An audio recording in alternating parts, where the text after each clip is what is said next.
Just wanted to come on and say hello. Wish I had music, but the kind of music I like, BMI and ASCAP would not approve of, so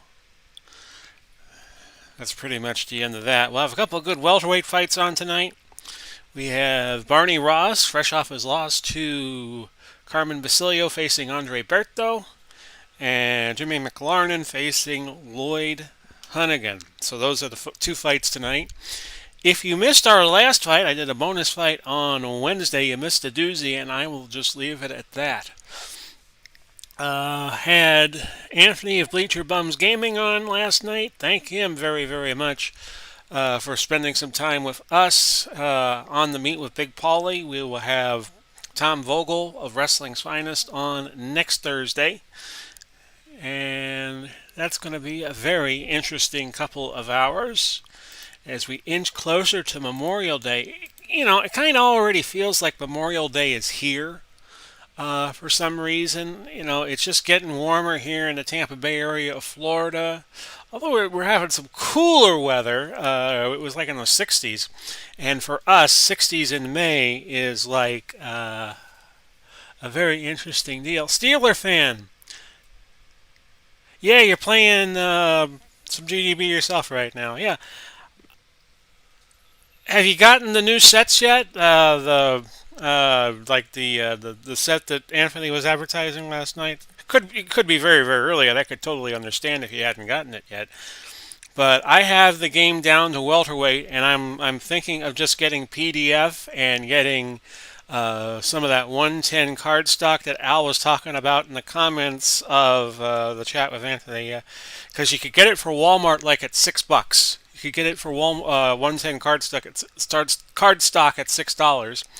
And the only problem I would have is to get my printer to cooperate with it. If I got the PDFs and I got the 110 card stuff, Walmart has 150 sheets for $6. Walmart.com. So I'm thinking about taking the plunge and getting the rest of the sets, and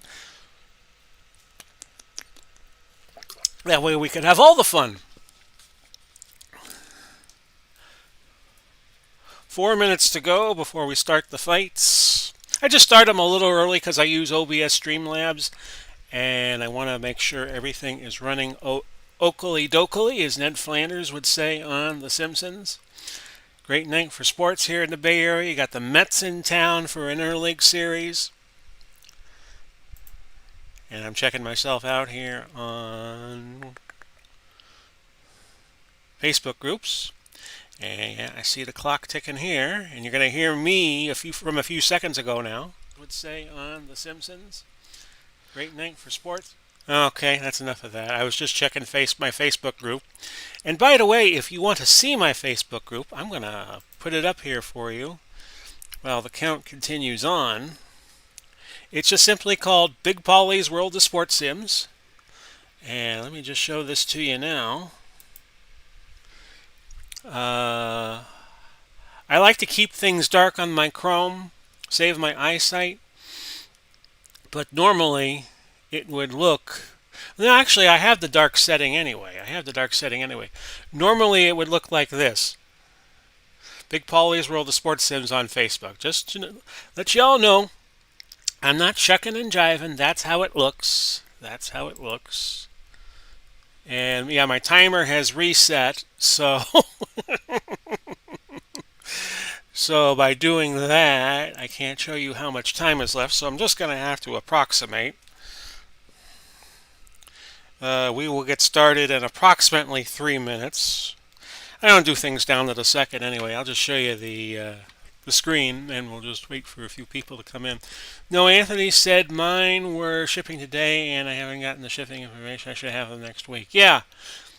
So, yeah, I'm thinking about getting the PDFs and going to print them out on cardstock. I'm thinking about how to do it.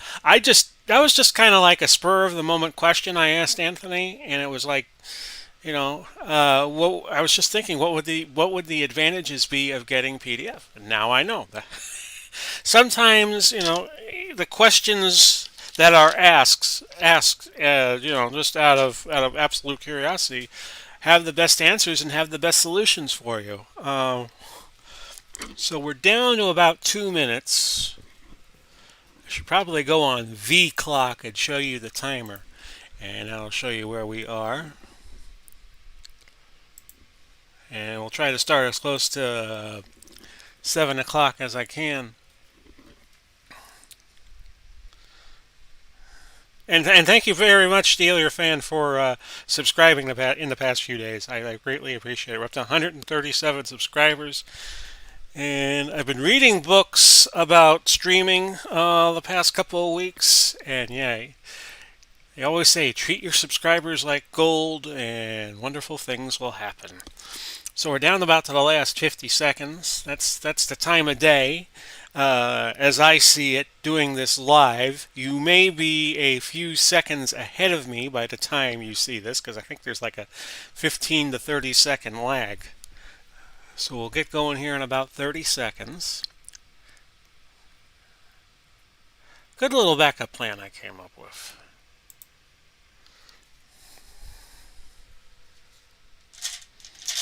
Got the dice ready to go. Going back to the conventional way of doing this, cards and dice.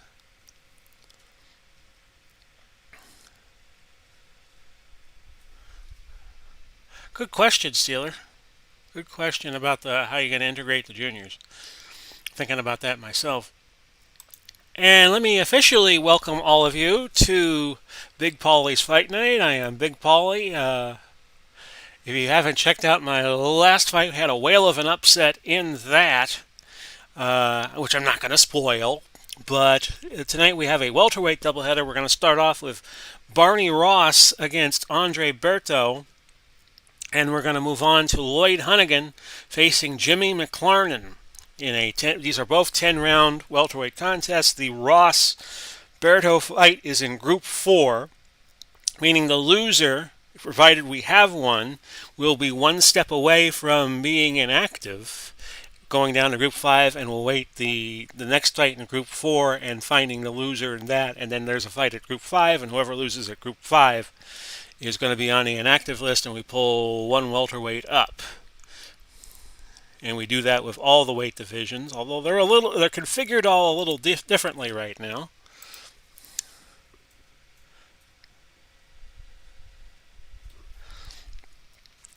So this is the board, and I already have light on it, because I think by the time I get done with these two fights, it will be well into darkness. Not satisfied with the pace that I am on doing these fights, and we're going to try to improve that tonight. Barney Ross and Berto. Ross is a 10-star welterweight. Berto is a 6. And we'll go over the stats on each fighter. Barney Ross's real-life record was 72-4-3, 22 knockouts. In BPBC, he is 0-1, losing on cuts to Carmen Basilio a few weeks ago. That fight is available on the Big Pauly's World of Sports Sims channel. His power is 2-4. When fatigued, it's 1-2. Chin KD is 1. On 2, 3, and 4, he is hurt. When fatigued, he is 1. 2, 3, 4, and 5, he is hurt. And we'll go into his trait in a moment, because that's going to negate some of that. Chin KO, 1, 2 when fatigued. Will, 2, 4 when fatigued. His cut rating is 5.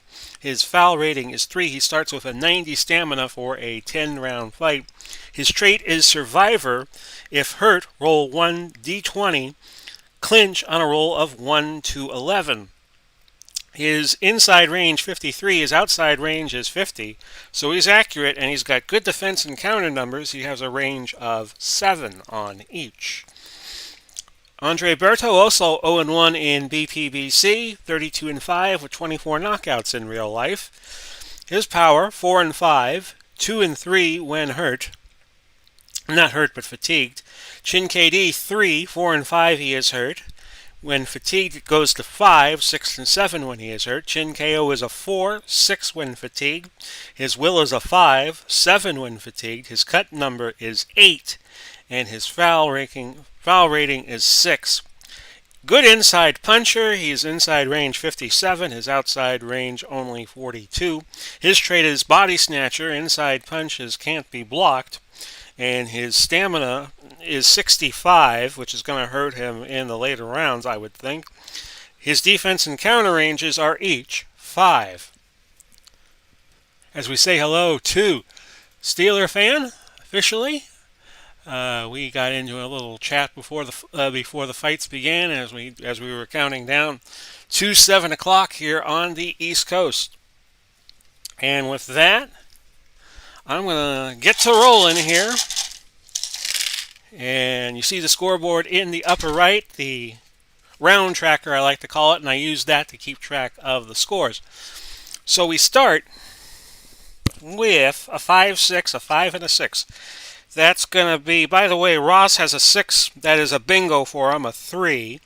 His dud roll is a 1. In other words, that's no stars. On Berto, his dud numbers are 1 and 3. He does not have any 3 stars, being a 6. So, as we were saying, it's a 5 and a 6 to start the fight. It's 2 stars and 1 stars, and Ross in the red corner will go. Berto starts out with momentum, but that will likely change as the segments dwindle. The 5 and the 6 is, as we look at the red numbers, I'm going to rule that a 97 because the 9 looks a little left of the 7. 97, so we start out the fight with a foul. And his D20 is 12. His D20 is 12. It has no consequence here. We'll do the foul check.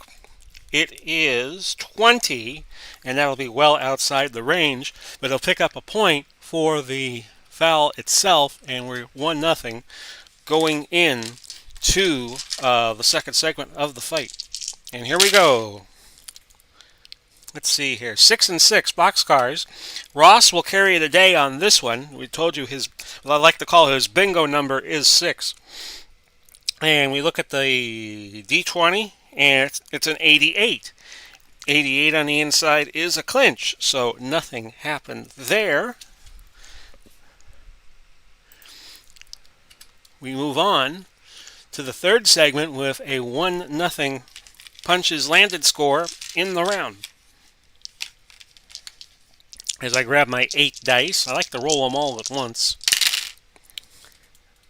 6s again, and again that'll be Ross, because Ross has the 3 stars on the 6. So Ross, a bit dominant early. Okay, the 0 and looks a little bit to the left of the 1. I like to go left-right when I do this.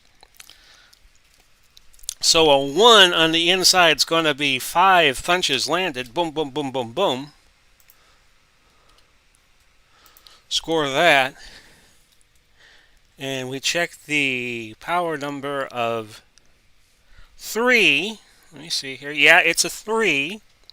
That is not within Barney's power range. And the 20 is of no consequence on Berto's card. So it's 6-0 heading to the 4th segment of round number 1. This time, it's 5 and a 3. 5 and a 3, that's 2 stars, no stars, and Ross keeps control. And he could put up a big number in this round if this continues. So Ross, where you don't dress for less, it's 76. 76 on the outside is a miss. And a 7 on Berto's D20 and the 16 on Ross's doesn't matter. So after 4 segments, it is 6-0. 6-0 in favor of Ross. Going into the 140 mark of round number 1. This time it's 1 star against 4. That's the dud number on Ross. So Berto is finally going to have a crack at it. Right away, Ross has momentum on toe-to-toes, unless this changes that. On the inside, it is, take my glasses off, 50. A 50 on the inside, and we already established that Berto is a bit of a body snatcher, and the 50 is going to land for 2. And I see no other numbers that change that. So Berto finally on the Cadillac board. Glengarry Glen Ross reference. It is 6-2 going to our next segment.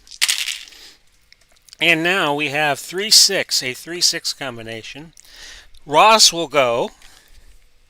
His number, a 38 inside. That's good for 3 punches landed. I'm looking at an 18, and I'm looking at a 3. So 3 punches landed, and a defensive check on Berto brings another punch to Ross, making it 4. I'll check comments during the break. 4-0, it's 10-2 with a minute left in round numero uno. Okay, 2 and a 5 this time. That's 5-2 actually, 5-2. This is going to be toe-to-toe. And with Ross getting the last segment, winning the last segment, he will go first. The 33 inside. Well, is it inside? No, it's outside. 33, good for 3. He's now leading the round 13-2, although we haven't looked at Berto's numbers yet. Berto, oh boy, I'm going to roll this a 27. 27, look like the 2 is a little farther over than the 7. That's a 27 inside, and that is good for 3. So an even segment, Ross keeps control, it's 13-5. And let me just check the D20s real fast. Nope. There was no additional action to take. Next segment, we're down to the last 2 in round 2. Round 1, I'm sorry, 5 and a 4. 5 and a 4. Ross in control again. This time it's a 60 outside. Not going to score. And we have a counter, possibly, for Berto, and he gets it for 2. So it's 13-7. Last segment coming up of round number 1. Ross did look a little better, but Berto has made a nice little comeback in the last half of the round. Going into this last segment, 1 and a 3. 1 is the dud on Ross's card. A 3 inside will give Ross control. And this looks like 81 to me. 81. I'm going to go with that. 81, which will be a... Is it going to be a clinch? Let's see. No, it is not. It's just a miss. The 2 is the counter for Ross, as I see it here. And the 2 on the counter is a hook for 2. So the round's going to end 15-7 Ross. By the way, we are using judges tonight, non-generic judges, and I will acknowledge them here in just a moment. Ding, ding, ding for the round 1 bell. And it's 15-7 as I fumble for my pen. 15-7.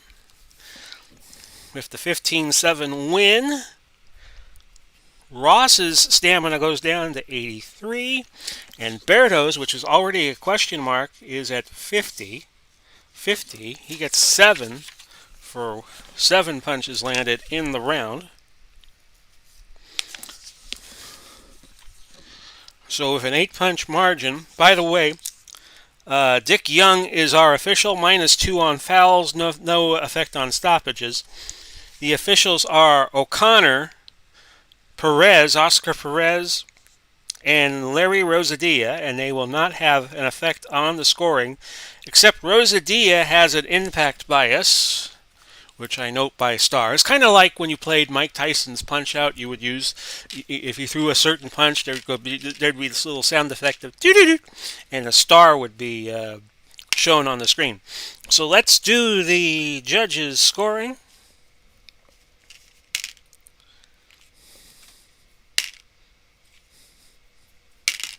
Okay, we have it.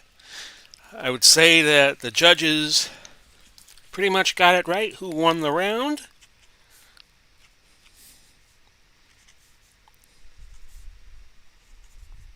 Okay. So we move to round 2. We wipe the slate clean. And right before I start the round, I'll tell you what I think's going on.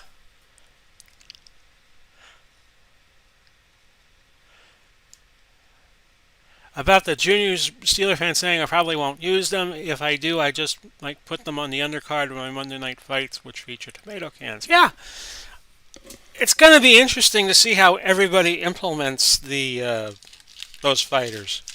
It absolutely will. So Ross has momentum. We start round two.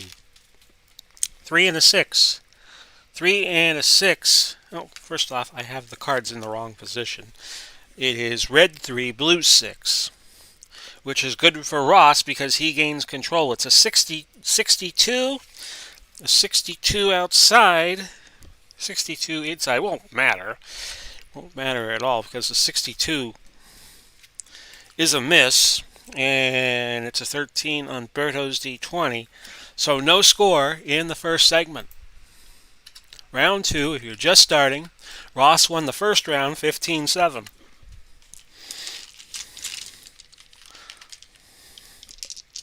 On to the second segment. It is 4 and a 4, 4 and a 4. Who wants it more? It's toe-to-toe. It's toe-to-toe. We look at Ross's numbers, which are 95. A foul possibly has been committed. We will get back to that in a moment. On Berto, we have a 26. The 26 inside is good for 3 punches landed. Now, we give 1 for Ross, and we check the foul, and we'll roll the red D20 another time. So stand by for that.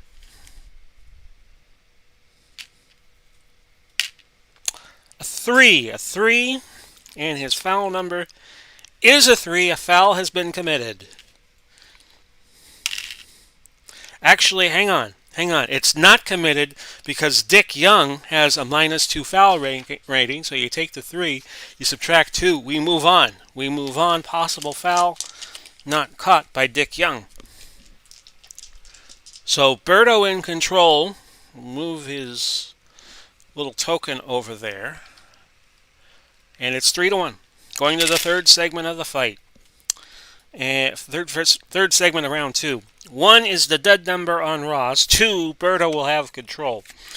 He throws a 65 inside. Well, he's got a high inside punch rating, but it's not that strong. It would have been a cut on Ross, a cut check, and nothing else happens in that round. So we are at 3-1, a third of the way through the second round. See, I'm getting the rounds wrong again.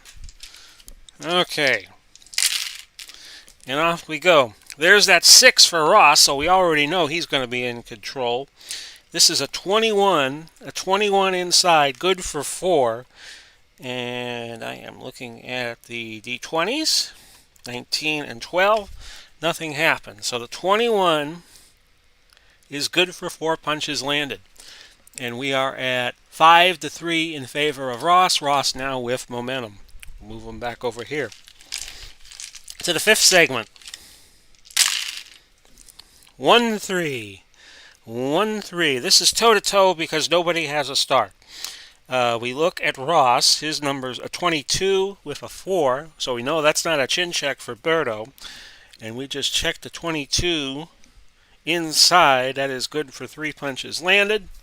He now has 8. And we check Berto. Andre Berto. His 3 means we go to the outside, and it's 41 for him, 41. He's got a 2, so it's a chin check possibly. But let's first resolve the outside 41. Just lands it for 2. Chin check coming for Ross, and there are provisos on his chin. The number, we're going to rule it a 10 because it kind of was hanging on the side of this receptacle that I used to put the dice in. The 10 is not anything to worry about because his chin check is 1. And if you hurt him, he has a 1 in 11 chance of not being hurt or of clinching. So all that done, it's 8-5 in favor of Ross. Despite the chin check, he's in control. We go to the next segment. This time we have 2-1. 2-1. That's Ross in control. 43. A 43 is going to land outside for 2 punches landed. He's now up 10-5. The D20s result in no further action. A 17 and a 10. Okay. Next segment. Hope you're all well out there watching this fight. We got another fight coming after that. And there's that 6 again. That 6 that is going to work out so well for Ross, but it's a 57. It's a 57 on the inside. That is a miss. No counters. Would have been a cut check, no, a chin check on Berto, but not to be. We're still at 10-5 with 2 segments left in the second round. Okay, 6-3, 6-3. It's 6 blue, red 3. So 2 stars, 1 star. It's Ross again, 26 on the inside. Good for 3 punches landed. 18 and then 15 on the D20. And we're now at 12-5. So Ross, as was the case in the first round, comfortably ahead going to the last segment. A 5 and a 1. Jim Morrison's favorite roll. Okay, it's Ross on the outside in control. His roll, a 44 outside, good for 2 more punches landed. And we have a chin check coming. A chin check coming for Andre Berto. So the round's going to end 14-5. His chin KD is a 3. A 5 will hurt him. A 4 or a 5 will hurt him. He is safe because the roll was a 12. Ding, ding, ding for the second round. 14-5. Barney Ross. Ross is boss, at least so far in the early going. So 14, the 5 off of, and 3 off, not 3, but 5. So that brings Ross down to 78 stamina.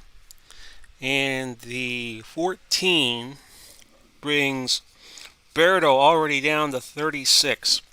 9 punch margin. So let's adjudicate the round. Nobody got hurt, so the impact bias does not come into play at the 3 non-generic judges.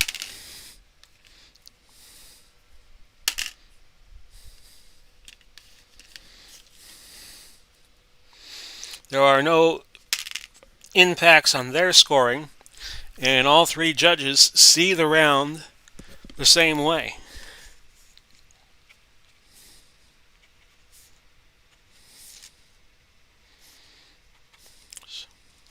So Berto needed a good start, and he's not getting it.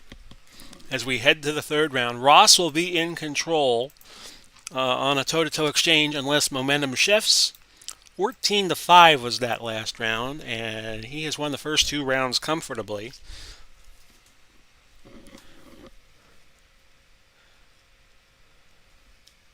Say hello to everybody in chat. And I'm going to pick up the dice, and we're going to start throwing for the third round. At the end of the 5th round, I take a station break, which means I just get a sip of water. Ross will be in control, I already know, because it's a 6. It's a 6 on the D6s. His roll, though, was a 90 on the inside. That is likely a clinch. It is. So nothing else happens. And that will take us to our second segment. We put zeros across. I'm just going to move this over here so I can see what the hell I am doing. Okay. Ones, this is the snake eyes. This is no stars for either. It's a toe-to-toe exchange. And Ross will be in control because he won the last segment, the last scoring segment of the last round. This is a 75. My beautiful Chessex D10s are telling me. 75 is a miss. We go to Berto, And his 89 will also either be a miss or a clinch. And that is also a miss. Nothing happened. And we have gone through 2 rounds with no score. By the way, if we ever have a round with no score, it's just going to be 10-10s across the board. That's how I will do it. Okay. Next roll is, let's see here, deuces. Deuces wild. And this is going to be another toe-to-toe exchange with Ross in control. The first transaction here is a 90. 90 on the outside is going to be a miss. So we go to Berto. 43. 43 inside is going to be good for 3. No, 2 punches landed. So somebody has scored in this round. And we check the D20s real fast. A 4. Actually, it's a chin check for Ross. A chin check for Ross. We'll roll the red D20 and see what happens. It's a 5. It's a 5, just outside of the range where he would have been hurt.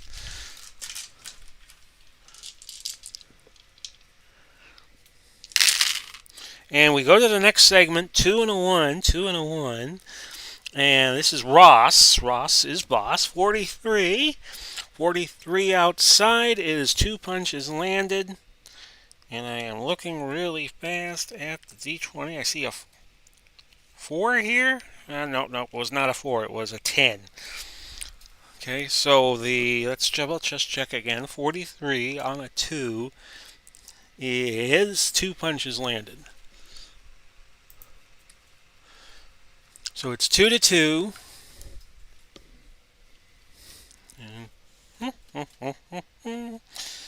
And nothing else happening on the D20s, so there was no other action needed. And off we go to the next segment.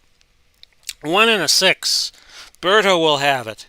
It's 56. 56 on the inside. That's good for 2. That is good for 2 punches landed. So he is back up 4-2. He's putting on a better effort in a slower paced third round so far. And we look at the D20s. 3 has come up on the defense. Actually, you're going to take 1 away from Berto there. The defense of Ross, which is pretty good, negates 1 of the punches landed. So it's 3-2.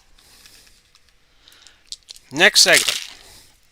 It's 5 and 4. 5 and 4. This will go Ross's way. 56. 56 on the outside is a miss. And nothing happening on the D20s. So no scores. Ross having an off round, but there are still 3 segments left. And as you saw the last fight we had on Big Pauly's Fight Night, 3 segments is all you need to turn a fight around. Sometimes less than that. 2-5 this time. 2-5. It's a toe-to-toe exchange. Berto goes first on the basis of winning the most recent segment where there was scoring. His 65 outside is a miss, which is a shame because he had a 4. He had a chin check coming for Ross. Ross's is a 49. A 49 outside. That's going to land. 2 punches landed. No checks to do because it's an 8 on the D20. So 2-0, and Ross has a 4-3 lead, which will probably be a much more subjective third round to score. Here we have the following. We have 5 and a 6. 2 stars for Ross, 1 for Berto. Ross goes, and it is 17. Stevie Nicks on the outside for Ross. 4 punches landed.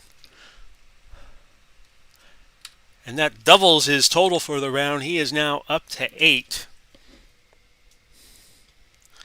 And the D20s suggest there was nothing left to do. So last segment, Ross has gone from having it be a nip-tuck round to a round that he might win handily, but we'll check the last segment here. Fives across the board. It's a toe-to-toe exchange. Nice way to end the round.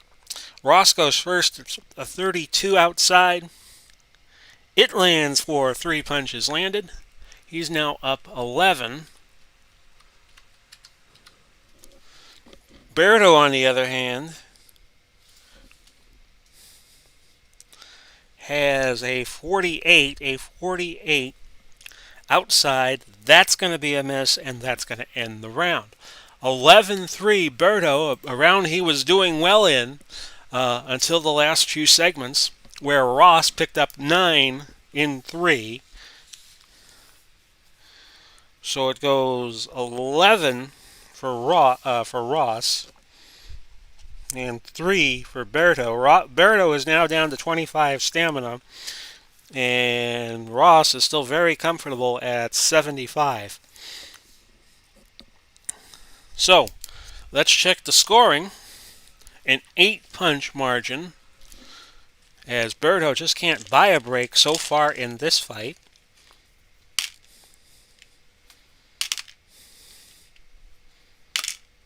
Okay.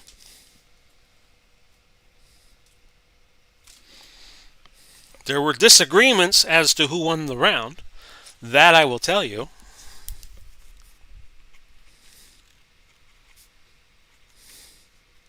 First time in the fight we have had that happen. And we go on to the 4th round. We'll reset the round tracker. Ross will have momentum starting the 4th round, or until somebody changes that.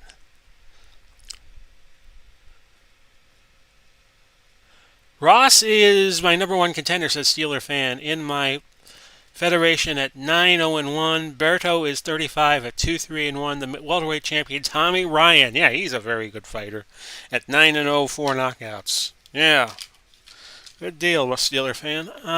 Let's see here. Getting ready to start the 4th round. And Berto, with his tank running on empty, needs things to change. And one shot could do it. 4 and a 5. 4 and a 5.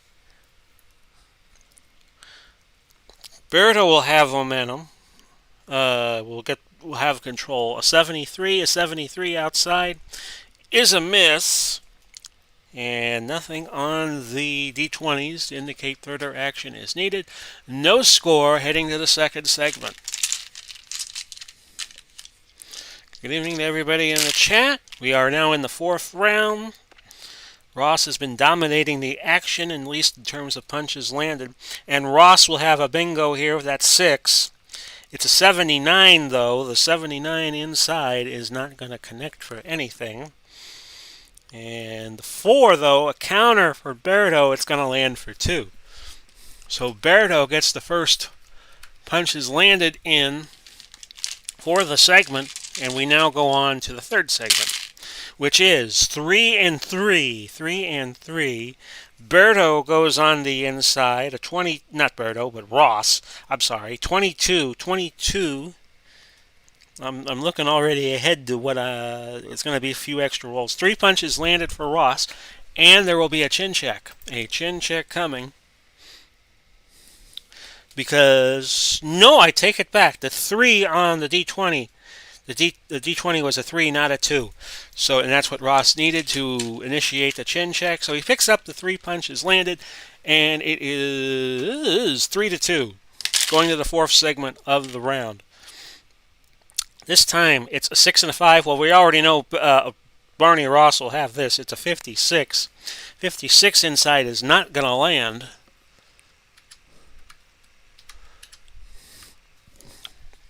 So Ross has had his opportunities, even though he's well ahead in the fight. So let's see here. I'm looking at, it's a 5 on Berto's D20. So the counter is 2 punches landed for Berto. Berto always finding those counters, and he has a 4-3 lead as I have a power flash. And let's see if I'm still on. Everybody still with me? I will proceed as if nothing has happened. And I really would have been screwed because I wouldn't know what to do. I'd probably just have to go back and replay the fourth round again. Two and a three, and that is Ross. A two thrown on the punch, and a two outside. Oh yeah, that's five. That's a no-brainer. Even though I used my brain. And nothing on the D20. So five punches landed. Boom, boom, boom, boom, boom. And we go on to the next segment of the fight. Four and a three. What will it be? Four and a three. As I tidy up my score sheet here. Four and a three. 1 star to no stars, and Ross goes. It's a 55. Can he drive 55 on the inside? No. And nothing happening on the D20s. So we mark that as 0-0 in the round tracker. We're down to the last three segments of the fourth round. And this is the time in the rounds where Barney Ross has been turning on the afterburners. A 1-2 this time. 1-2 Berto goes. 91 though, a 91 on the inside is likely a clinch. It is a clinch. Nothing happening. Ross has been stealing these last minutes of the round, doing well. As I nearly dropped my dice, but I have standby dice if I need them. 4 and a 5. I have a ton of dice right now. I went and got all the respective dice that I need for this. 4 and a 5. 4 and a 5.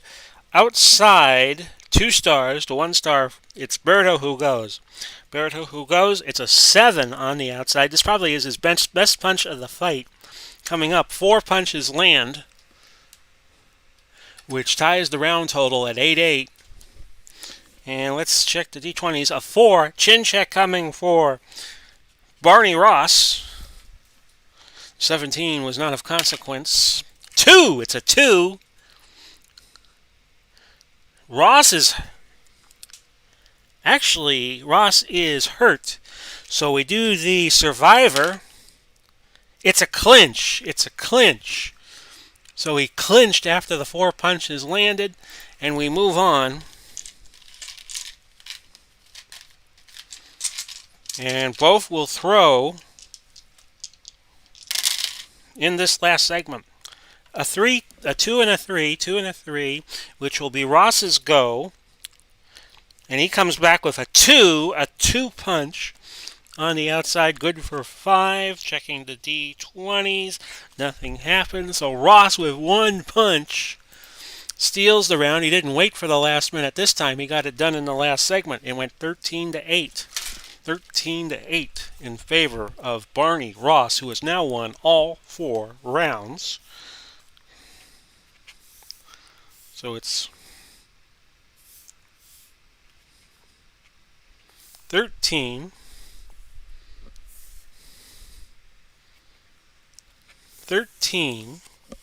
which brings Berto down to 12.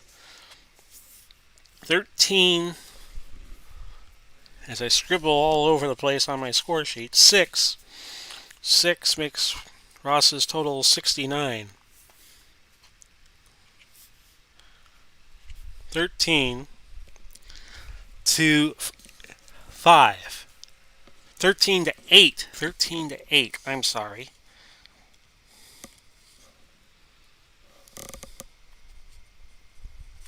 Eight.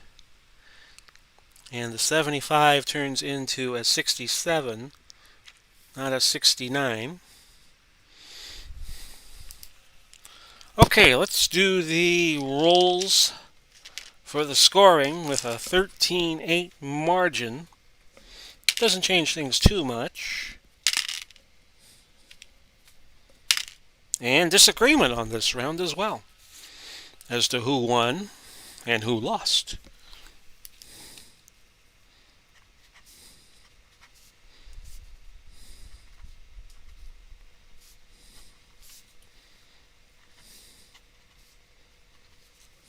Okay, On to the 5th round. We'll take a station break after this round is over with.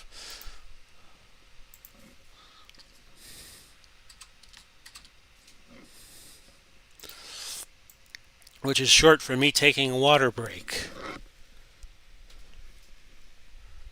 Still here. Thank you for staying, Steeler fan. Thank you for staying for these fights. I appreciate it very much, sir. 5th round, here we go. A 5 and a 1. Again, 5 and a 1. And on the outside, it is Ryan controls a 1 punch on the outside. Good for 5. Boom, boom, boom, boom, boom. 5 punches land. We check the D20s. A 2 on the defense for Berto. That will negate one of Ross's 5 punches, making it 4. 4-0. On to the next segment.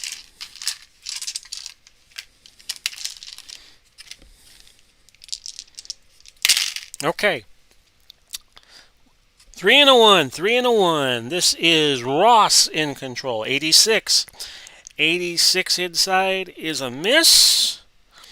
And I'm checking the D20s, and nothing else happened. So Ross has momentum on the toe-to-toe, should we have one, in our next segment.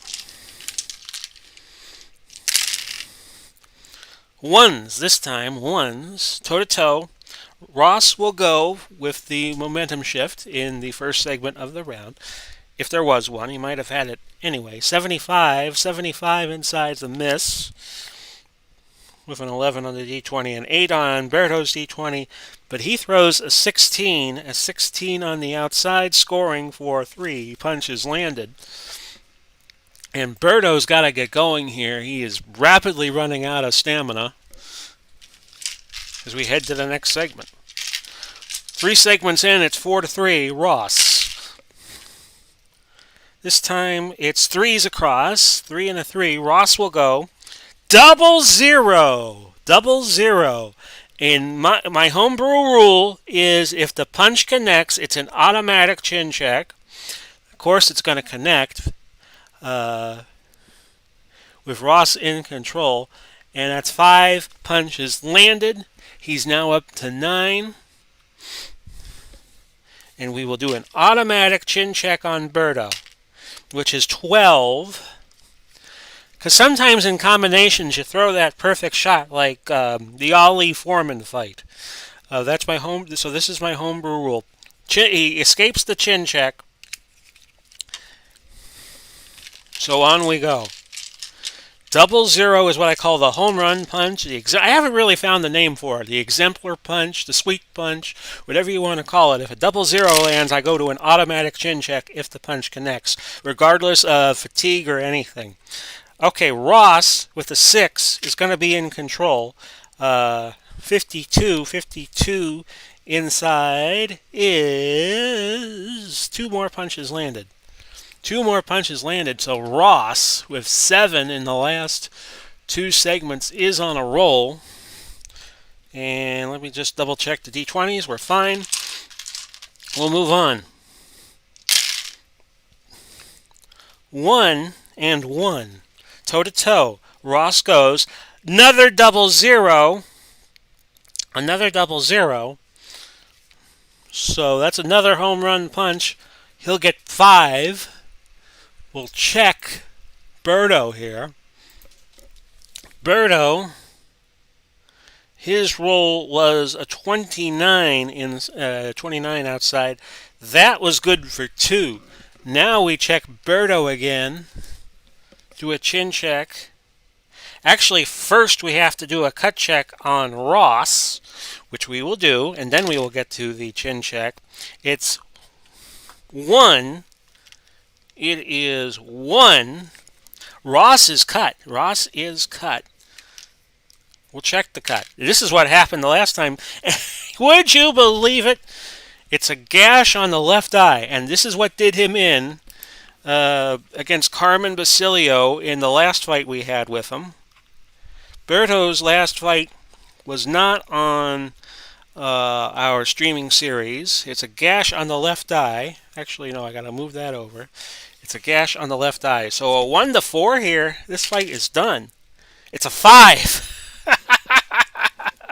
Now, we will roll a d20 for Berto's chin. A 2. Talk about a very action-packed segment. Berto is down. Now, a 4 or less, the fight is over. It's 11. He gets up. And he gets up to the count of 5. So score a knockdown for Ross, and I put those in the person knocking the foe down.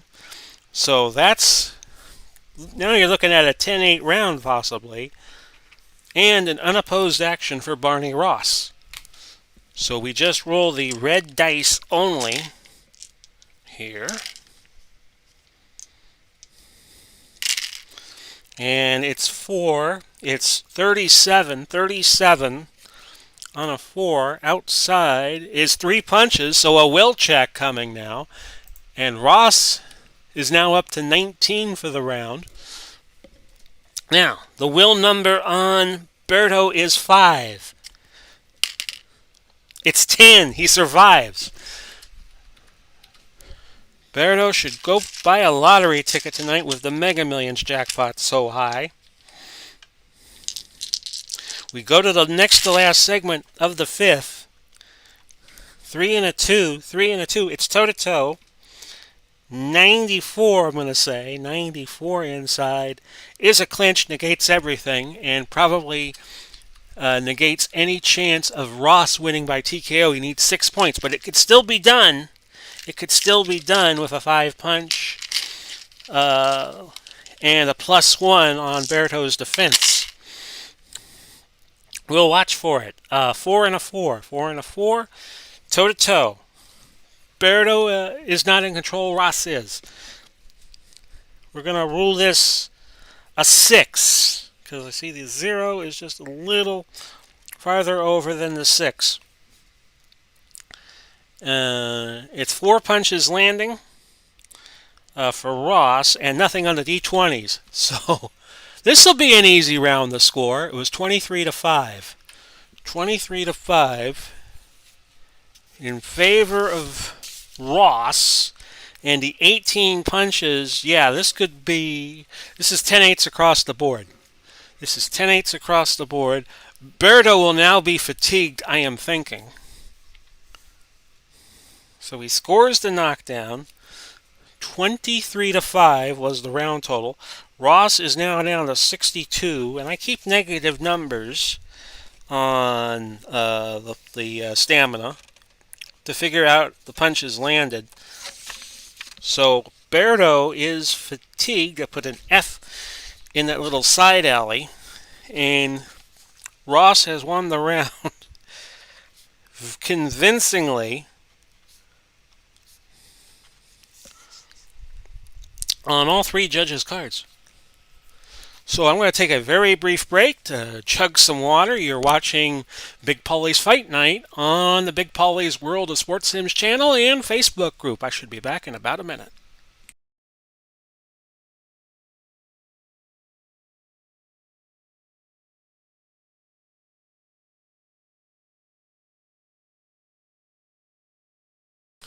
So you're just tuning in. I'm Big Pauly, and we're doing the first of 2 fights tonight for you on the Big Pauly's World of Sports Sims channel, Big Pauly's Fight Night.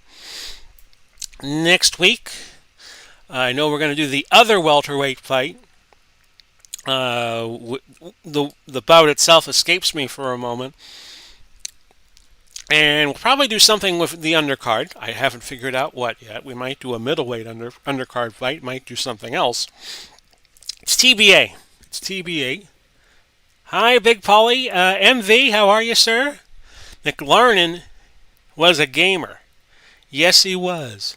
So, MV, welcome to the chat. We're midway through this first fight. I know I go slow, but I have fun doing this, and I want it to last.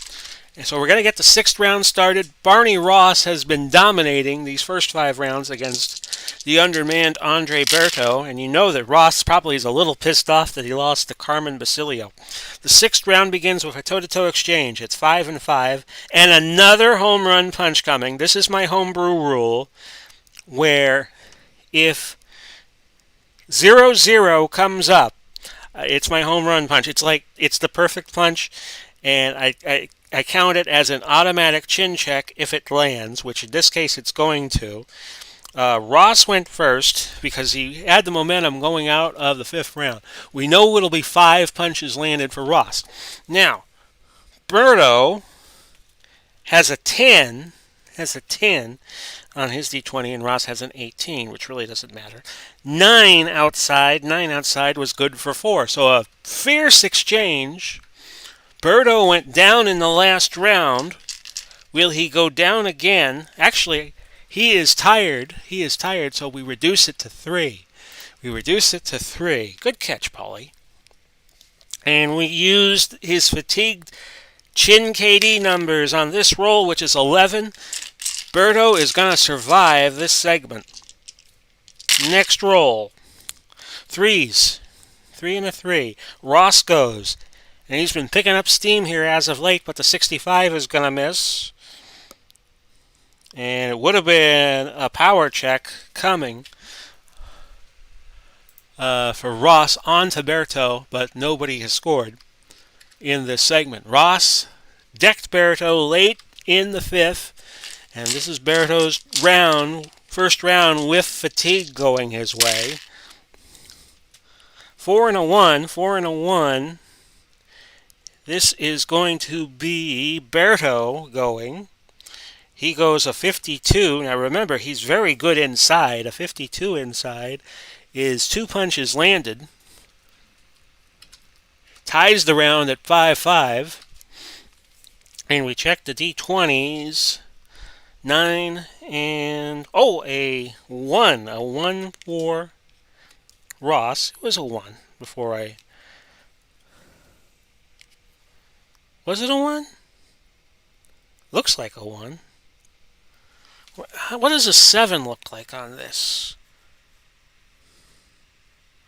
Hang on, folks. I have a structural question about my die.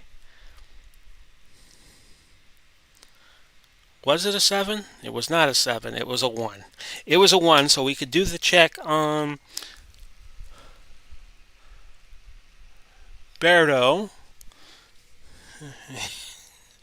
See what I did here? I messed with the integrity of what I had here. 52 inside, landed for 2. So it's going to be 1 for... That right? Oh, well. We'll just move on. If I screwed it up, I screwed it up. 5 and a 3. It's going to be Ross on the inside, a 20. A 20 for him inside, and actually, no, it's outside, a 20. And that's a 4. 4 punches landed, gets him to 9-5. Okay, folks, I'm just thinking about what happened in the last segment. I am pretty sure that was the 3rd segment, and this is the 4th. Now, somebody will probably prove me wrong on tape about this, but this is how I'm going. I don't have an interest into who wins the fight. I'm just trying to remember what happened to the best of my ability. So the 20 is a 5-3, a 5. See, I'm checking everything now. Okay, and an 8 and a 6. Okay, we're good to go. I think we're good to go at long last.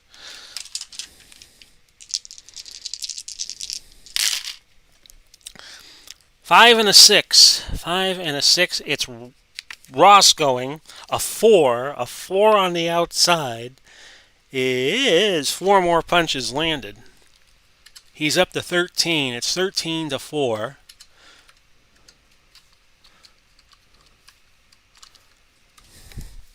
And I checked the D20s, and nothing happened there.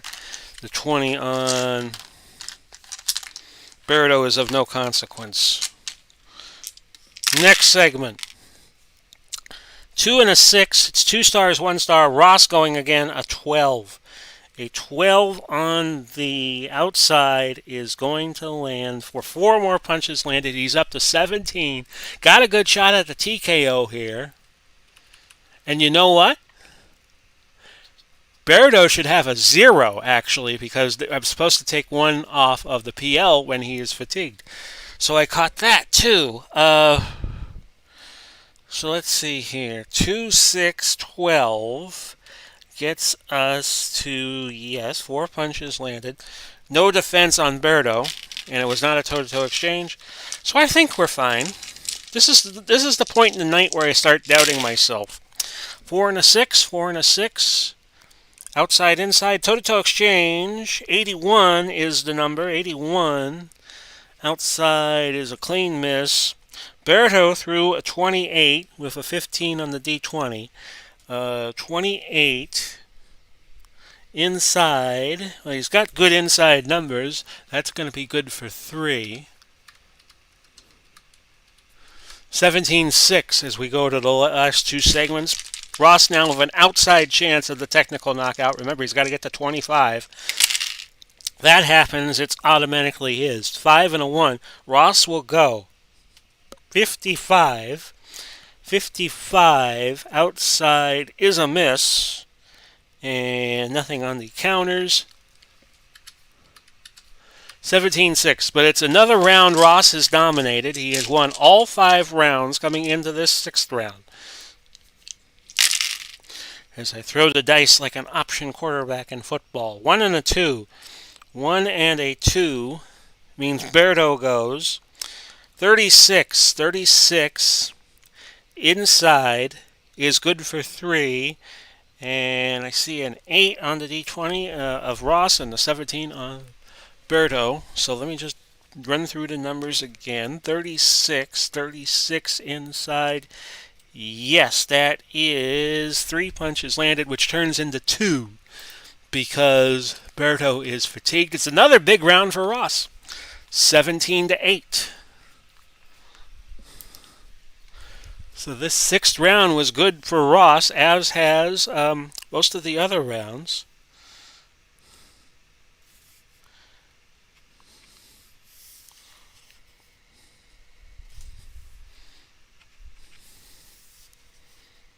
So the 17 is going to knock Berto down to 25. The 5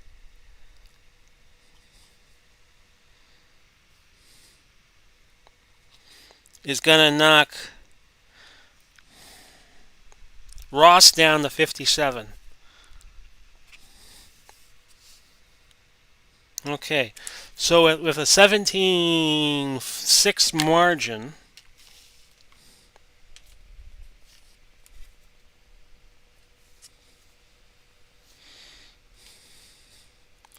a very good chance Ross won the round, which we are checking upon now. Okay. Ross has won every round, at least in terms of punches landed.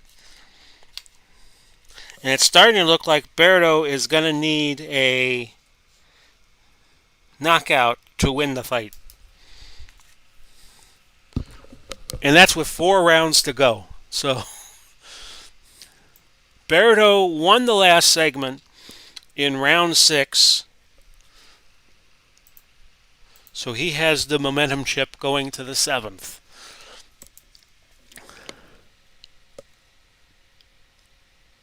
I have it right? Thank you very much, Michael. Thank you very much. Sometimes, when I first start doing the fights, I would just stop the tape and look at the tape and see where I made my errors. But now, doing these fights live, I don't have that option.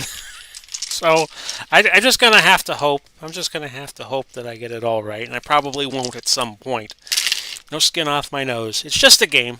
5 and a 5 to start the 7th round. A 5 and a 5, which gives control to Berto on the basis of him scoring in the last round. 61. 61 outside is no score.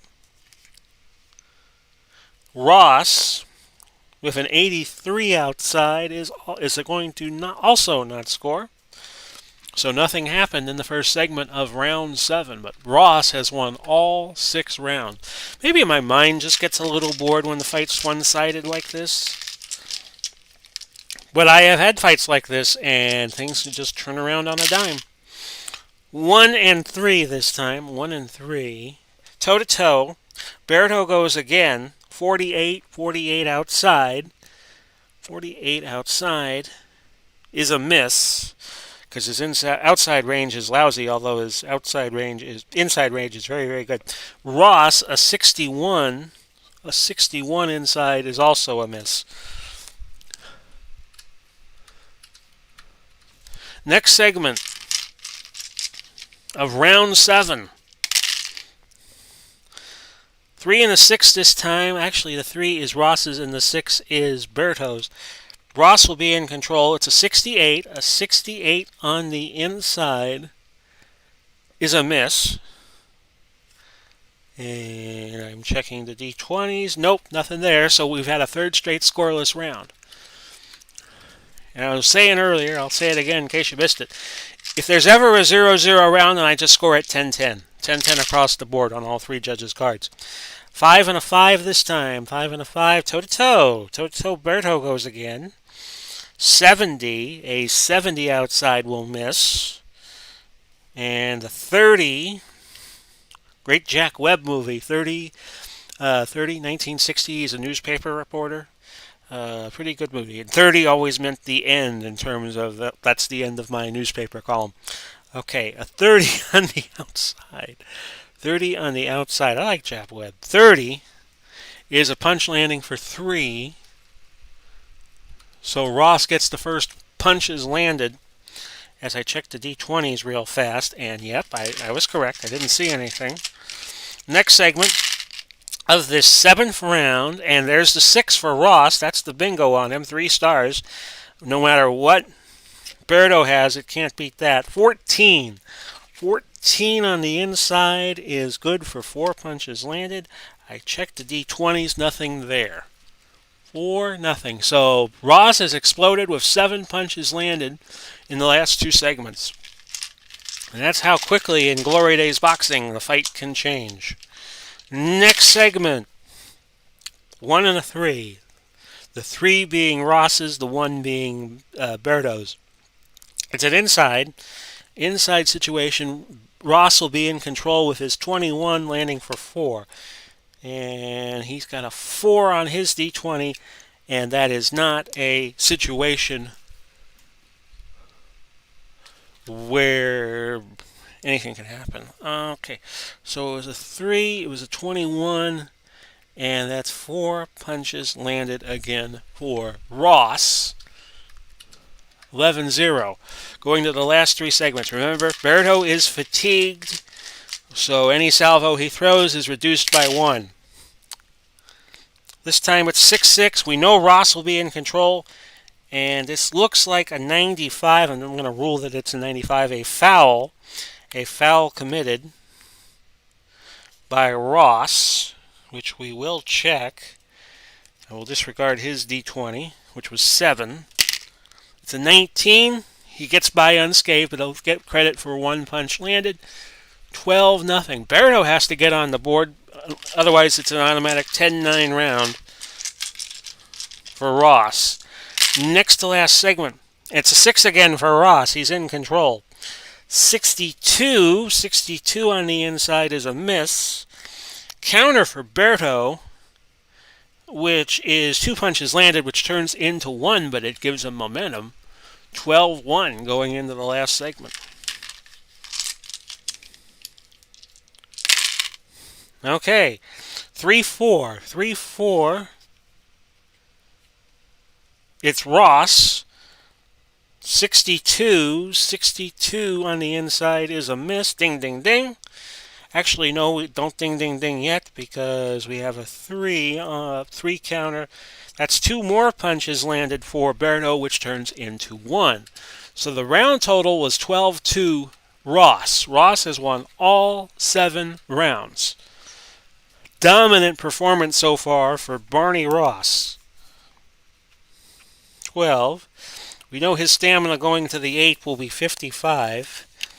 And Berto is at minus 37. So it was 12-2 in that round. So it's a 10-punch margin. Okay. Doing the rolls for the fight, for the round.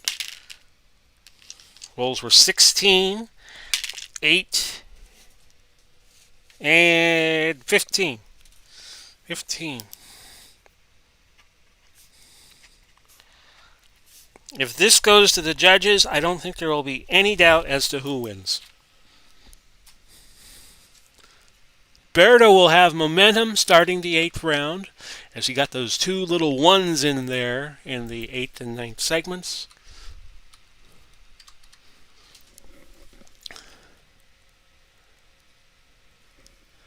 Say hello to everybody in chat. And we get this 8th round underway. We have a 3 and a 1. A 3 and a 1. It's going to be Ross going. 79, though. 79 inside is a miss. And nothing on the D20s. So, no score. 8th round action. Ross has won every round so far in terms of punches landed. So Berto's got to get a knockout here. He's fatigued, so it's going to be next to impossible. 1 and a 6. 1 and a 6. Berto will go. His roll a 10. A 10 on the inside. 4 punches landed.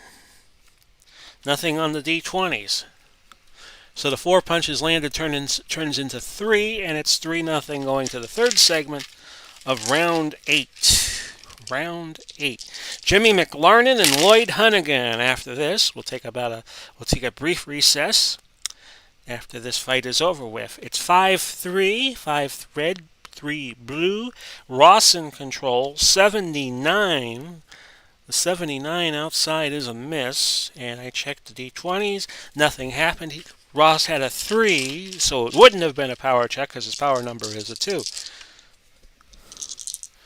So we put zeros on the board for that segment, and we go to the 4th, the 2-minute segment. 4 and 2. 4 and 2 means Berto has a shot at this one, and he's got a double zero. He's got a double zero.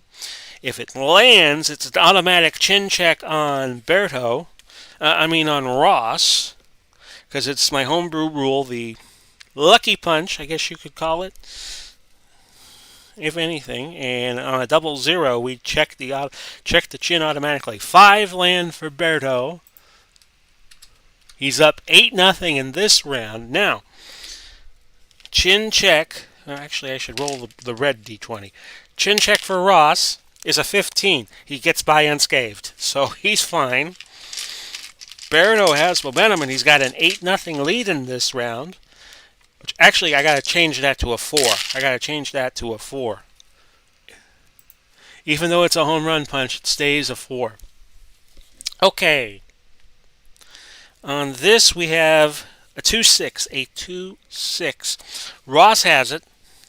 72. 72 outside is probably a miss. Nothing on the D20s. A scoreless segment, and Berto's still ahead 7-0. Ross should throw a touchdown, and he should throw it quickly. Okay, on this we have 1 and a 6, 1 and a 6. It's Berto, it's a 53, and inside he's very highly rated. It's a 2, which turns into a 1. And the D20s don't suggest anything. So on to the next segment we go. Round 8. Berto's got to get busy. 4 and a 3. 4 and a 3. It's Ross in control. It's a 61. 61 outside is a miss. And the D20s don't help anybody. With 2 segments left, we might have Ross losing his first round of the fight after winning the first 7. 2 and a 5. 2 and a 5. Toe-to-toe exchange. Berto gets it. 17. Berto gets it first. A 17 outside. Lands for 3. He's up to 11. Ross will try to restore some order here with a 22 outside. That lands also for 3. But Berto keeps momentum. Actually, no. Again, you got to reduce 1. So it's 3-2. Ross has momentum going to the last segment.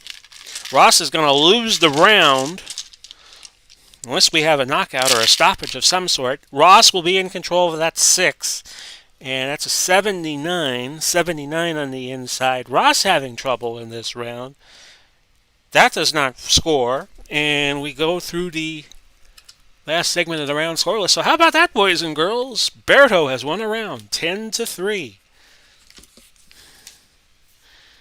10-3.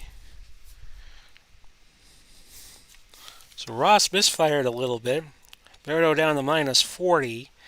And the 10 for Berto gets Ross down to 45. He will make it unfatigued through the fight unless Berto really gets busy. So a 7-point margin. And we will check the scoring. A 14 was the first roll. An 18 was the second. A 7 was the third.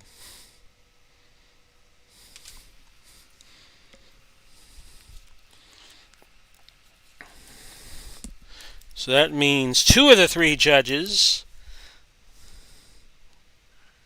liked Berto in that round.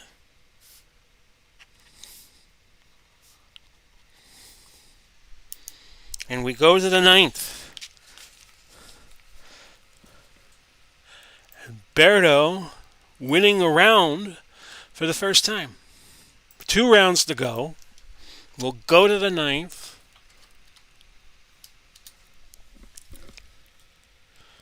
Steeler fan says, just finished a welterweight bout. Mickey Walker, former champ, defeats Jake LaMotta. Interesting. By majority decision, 115, 113, 114, 114, 118, 113. Walker 6-3-1. LaMotta 5-1-2. So there you go, folks. All the updates in the Glory Days boxing world at your fingertips through this channel. We start the 9th. It's a 5 and a 4, 5 and a 4. Ross will be in control, and he's got to be embarrassed by losing that last round. He does not score, and nothing else happened in the round. Actually, no, it's a counter by Berto, which scores. So, Berto, glad we didn't have toe-to-toe, because I would have had to have given it to Berto just on the basis of winning the last round. So, 2-0. As we go to the second segment of this next to last round, it'll be Ross because I see the 6. And it's a 22. 22 inside. Good for 3 punches landed. 3 punches landed. And Berto gets 1 in that last segment. Because remember, he is fatigued. Nothing else appears to have... No, actually, it's a defense check for Berto. And that takes 1 off of Ross's numbers. So 2-1. 2-1 is the exact score going to the third segment. This time it's deuces. It's deuces. 2 and a 2. 2 and a 2. Toe-to-toe. Toe-to-toe. And Ross goes with the 2 points, 2 punches scored in the last segment. 35. 35 outside is a connection for 3. So we punch that up, and we'll look at Berto here in a moment. Okay, 2 and 2. So we go over to Berto with his 74. That's a miss. That's a miss. Ross had a 3 on his D20, which doesn't count because his power is not good. It's a 2. He wins fights on points. And that's how he gets by. So it's 5-1 Ross. We go to the fourth segment now of the ninth round. A 1 and a 6. Berto gets it. 93 and 93 inside. Well, that's a clinch, and that makes my process easy. We go to the next segment. Fifth segment, round 9. 6, we know Ross is going. It's 11. It's 11 for on the inside for Ross. 4 punches landed. 4 punches landed. That's 7. 16. And it's a chin check. A chin check for Berto because it was a 1 on the D20 for Ross. So we'll do that chin check now. It's 5. He's down for the second time in the fight. He is down for the second time of the fight. Now, the chin KO number is a 6 for Berto. With him being fatigued, 6 or less, we are done for this fight. It's a 7, I think, a 7. It was either a 7 or a 20. It's not going to matter. Now, unopposed action for Ross. And let me note the knockdown. Second time in the fight that Berto has been down. I put that in Ross's column. I always go with who is on offense. So now, unopposed action as I gather all the red die. And we're going to do an unopposed action here for Ross. And remember, 3 punches land or more, it's a will check. Okay, so it's 93. Oh, that was a wasted opportunity. And 93 is a clinch.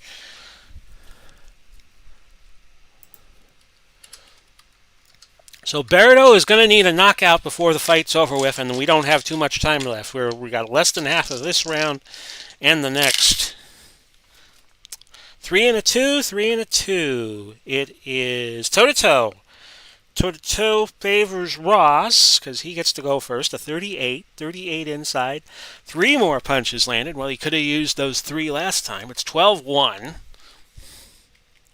8 on the D20. 84 with a 12 on the D20 for Berto. If it's inside, and it is, it's a clinch, and that wipes out Ross's 3 points. So it's 9-1. Going to our next segment. 2 segments left in the ninth, and then we do one more round. 3 and a 4. 3 and a 4. It's Ross's go. 23. 23 inside. 3 more punches land. 12-1. He's looking at a 10-8 round here, I would think.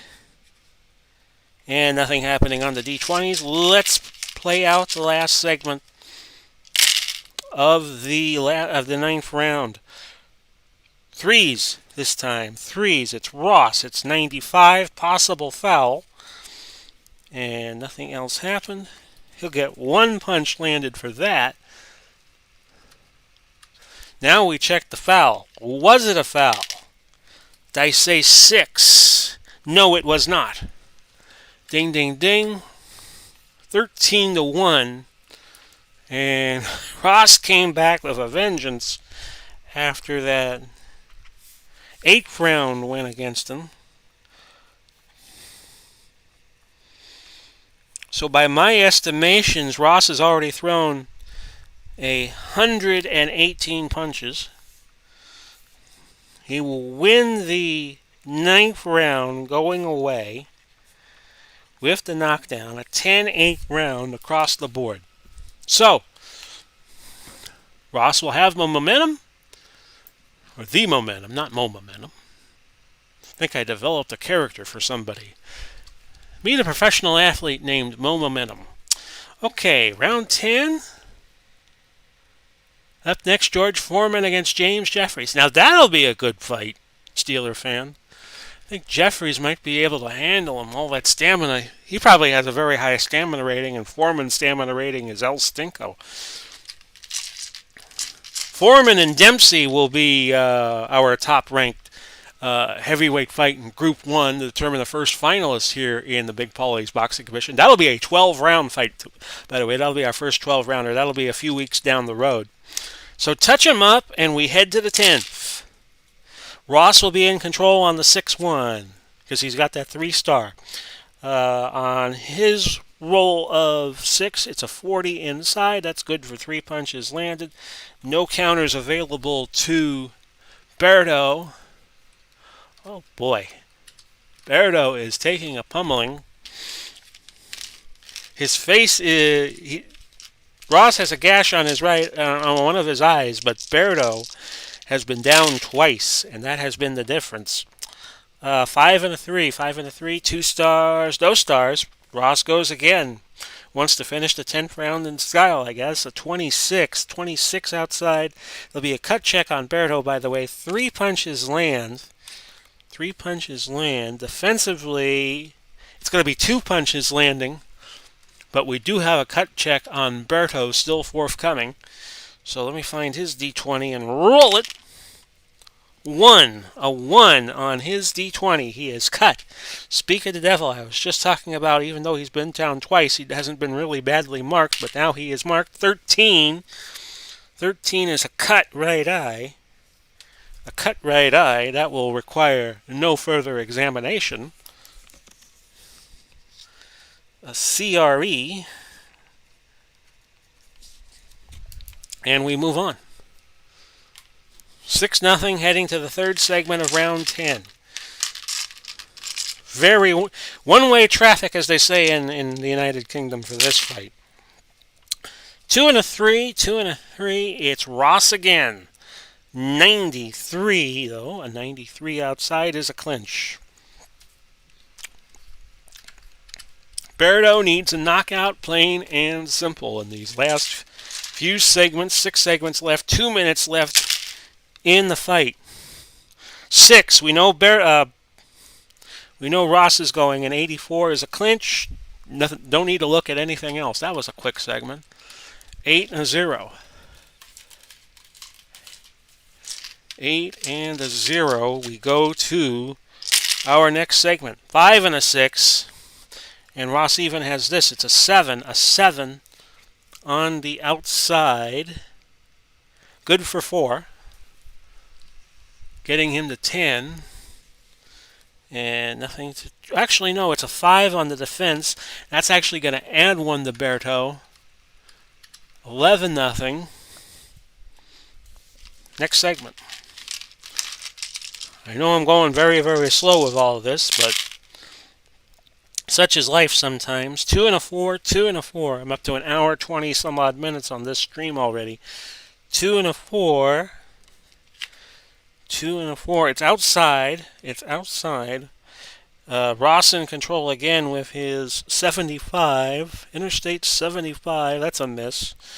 And the 2 on the Berto D20 means he counters a hook for 2. A hook for 2, which becomes 1, and it's 11-1. The only suspense left is whether or not Ross can win this fight on a stoppage. It's boxcars. It means Ross goes automatically. Another home run ball. Another home run ball here. Home run punch. We know that's 5. We know that is a 5 already. He's up 16-1. We will check Berto out. A 17. He survives the onslaught. Give Berto credit. He's still standing. Yes, yes, yes, as Elton John sang back in the early 80s. Next segment. 4 and a 6. 4 and a 6. It is toe-to-toe. Toe-to-toe. Ross goes. A 49. A 49 on the outside is good for 2. He's up 18-1. No chance of a stoppage via TKO. Unless anything big happened here. And Berto has a 0-0. Inside, 0-0. He has landed for 5 punches, which becomes 4. Now Ross has a chin check. Berto will have momentum. Okay. It's a 3. He is hurt. He's hurt in the last segment. I know it's a clinch situation. Actually, let's just check if the clinch saves him. It does. It does. Because the clinch, the survivor trait overrules the home run punch. So that's how we're going to rule that. 18-5, last segment. He is not hurt. 3 and a 4, 3 and a 4. Well, Ross has won the fight. He has thrown a home run punch right back. 3 and a 4. Yeah, it's a double zero. It's resting on the zero. So it's 5 punches back the other way to make it 23-5. Now we'll do a chin check on Berto, which is a 3. He is down for the third time in the fight. Chin KO number is a 6. It's 8. He makes it up. Berto survives. Ding, ding, ding. 23-5 in favor of Ross in the last round. Do I even really need to do the totals here? I will do them anyway. Ross landed 141 punches in 10 rounds.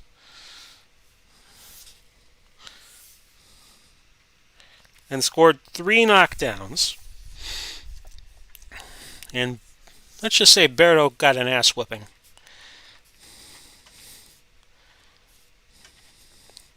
$10-8 across the board, no need to look.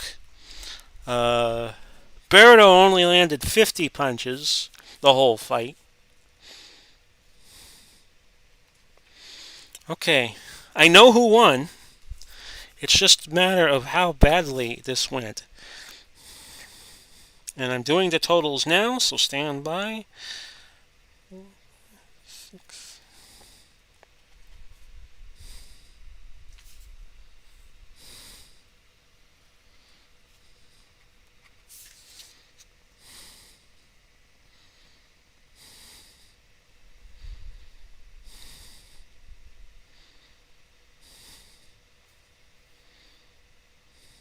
Okay, 3, 5, 6, 7, 9.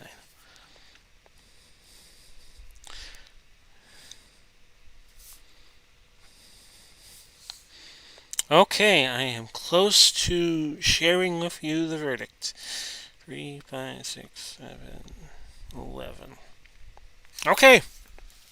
After 10 rounds of boxing, we have a very unanimous decision. Judge Terry O'Connor has it 99-90. Oscar Perez has it 99-89. Larry Rosadilla scores it 99-89 for the winner. And moving back up to Group 3 with his first BPBC victory, Barney Ross. So Barney Ross pulls it out. He goes to 1-1 in his BPBC career. And up in a few, we're going to have Jimmy McLarnin facing Lloyd Honeyghan. Both fighters fighting in the BPBC for the first time. So thank you for all of you who have been with me this last hour and a half. I hope the second fight goes quicker. And I'm going to take a very brief pause. And I will be back shortly as soon as I find the two fighters in question. And I was just looking at their cards this afternoon. It's Honeyghan and McLarnin, and we'll go over their particulars, get you set up for this next fight. We're going to take about a 5-minute break, and I will be right back.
Okay, everybody, back with you. Getting ready to start our second fight. As you can tell, I have a slight bit of candy in my mouth.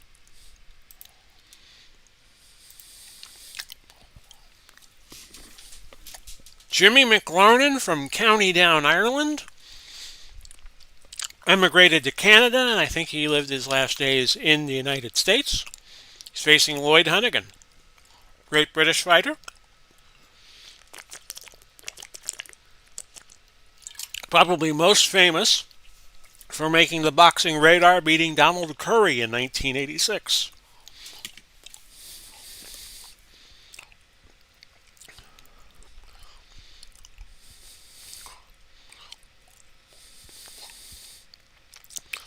Looking forward to Big Pauly's babyface versus the Ragamuffin Man. McLaren's boxing skills against Honeyghan.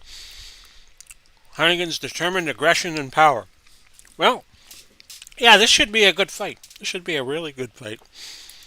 These two men are in Group 3. Everybody starts in the third group. So the winner will go to Group 2.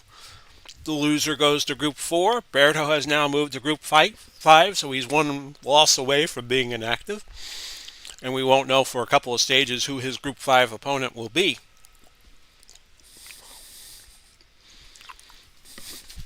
As we populate that group, and I apologize, I'm still chewing on my candy here a little bit.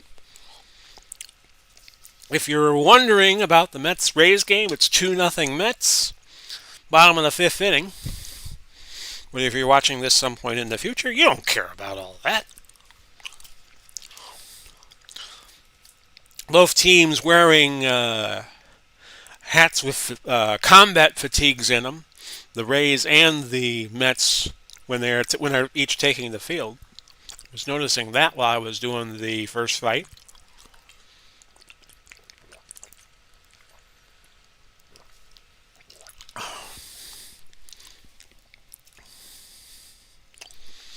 Thinking maybe when I do these fights I should start earlier, like 6 o'clock instead of 7.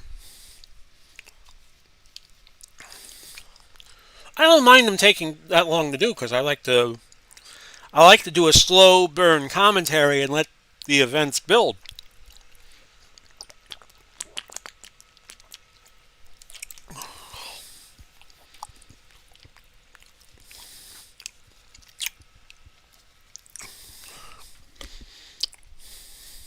So there is that. Take my one empty water bottle, put it over here, and hope my other one lasts the rest of the fight. Let's go, Mets, says WH. Big Pauly, I can't hear you chewing gum. It's Raisinets, actually. Raisinets. Almost got it down now, guys. I'm sorry. I'm sure I'm violating every etiquette manual on what to do on when you stream. But I also say sometimes you gotta break a few eggs. Okay, let's get started with the fight.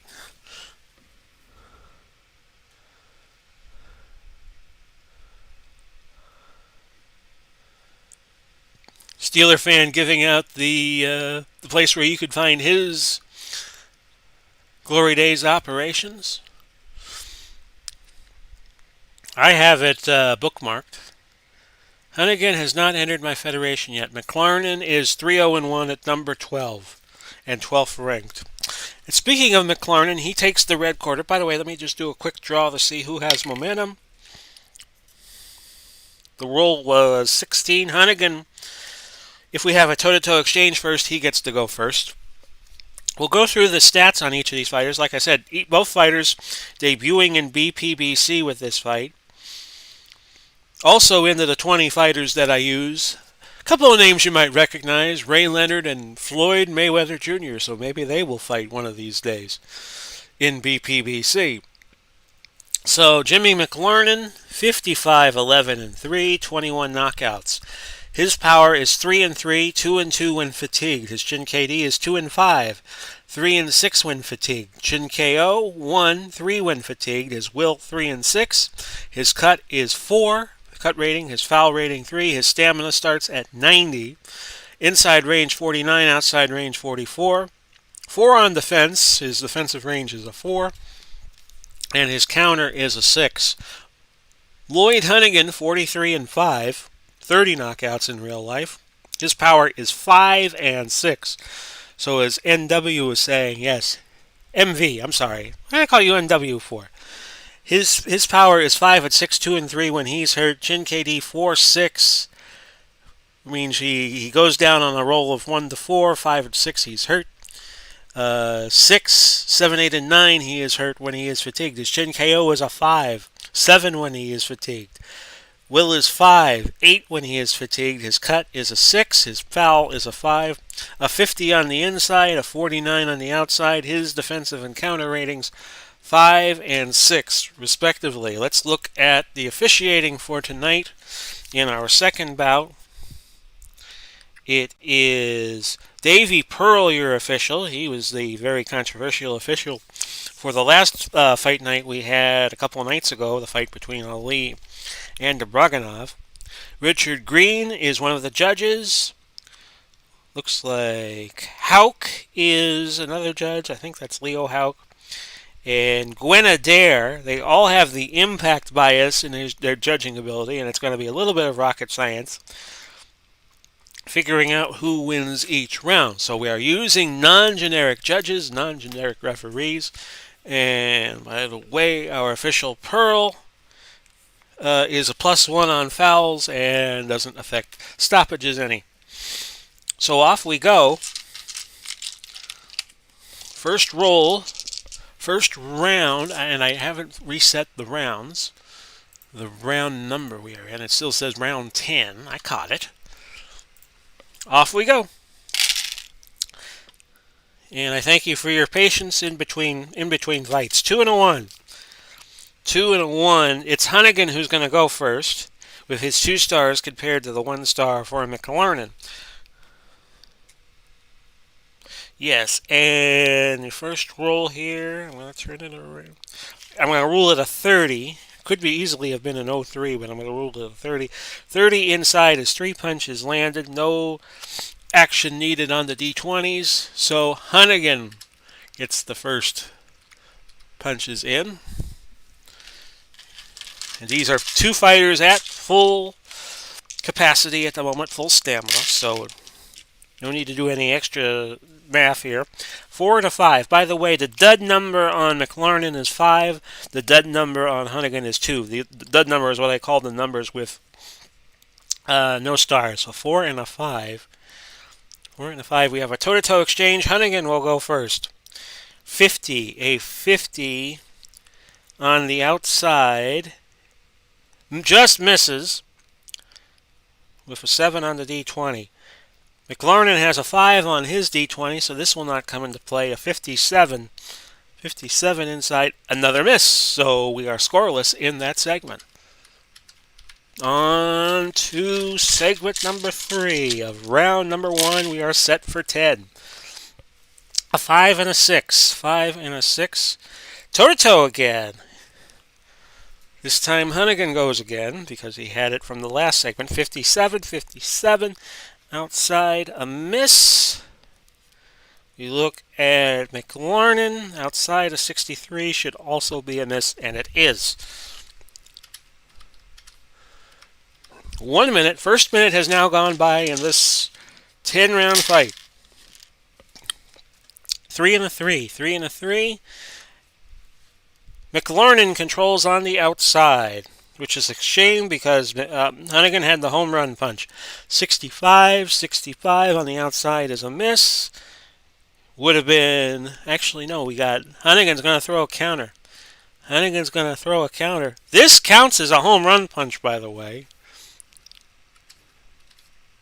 The counter scores for 2. It's a chin check for McLarnin. A chin check on McLarnin. Any counter that scores with a 00 is an automatic chin check, and it counts like the home run punch, just like a combination would. A 2, McLarnin is down. McLarnin down in the first round. It's a 16 on his chin KD. He is up. He is up, but 120 into the round, and Honeyghan has already knocked down McLarnin. Oh, doctor. So score that. A knockdown for Honeyghan. He gets an unopposed action.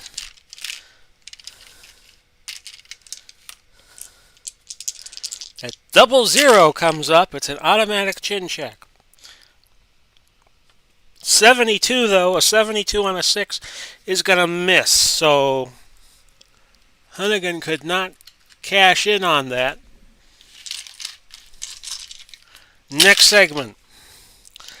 3 and a 6. Red 3, blue 6. It's McLarnin. And McLarnin has an 80. An 80 is going to be a miss, I would think, and nothing on the D20s. 5-0 Honeyghan, but he has the knockdown scored, which is going to make scoring this round way easier than it probably should be. A 6 and a 5. Toe-to-toe. Toe-to-toe, Honeyghan goes on the basis of him scoring in 2 segments of this round, the last 2. Well, not the last one, but I mean, he has the last scoring segment. Outside it is 80. 80 on the outside is a miss, and I'm not seeing anything on the D20s. 40 seconds left. It's 5-0, but Honeyghan got a big shot in and decked McLarnin in the very first round. Surprise, surprise, surprise, as Jim Neighbors would say. 3 and a 6. 3 and a 6. It's McLarnin on the outside. He has thrown a home run punch. How about that? And that's going to land 0 on the outside. Good for 5. Honeyghan's home run punch was a counter. And we will check everything else there was to check. Yeah, let's check Honeyghan. Does he go down? It's 11. No, he does not go down. Nor was he hurt. That evens the round, but keep in mind Honeyghan scored the knockdown. 6 and a 3. 6 and a 3. McLarnin throws a 56, and he was in control. 56 outside is a miss. And I am checking the D20s. We have an even round, 5-5. But it's automatically a 10-8 round for Honeyghan, based on the knockout. Not the knockout, but the knockdown. So McLarnin is down to 85 stamina.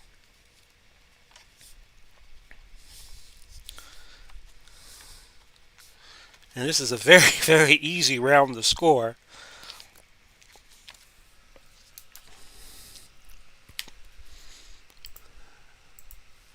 You don't even have to go through all the machinations of what the judges' adjustments are. That's an automatic 10-8 round. We go to round 2.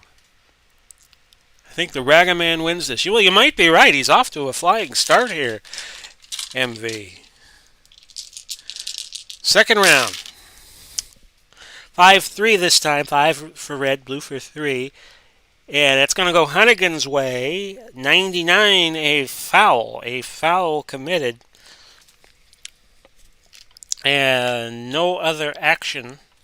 So Honeyghan picks up a point on the foul. We will check the severity of the foul in just a moment. His foul number 5. He rolls 1, so a foul committed. See what it is. It's a 6. A 6, low blow.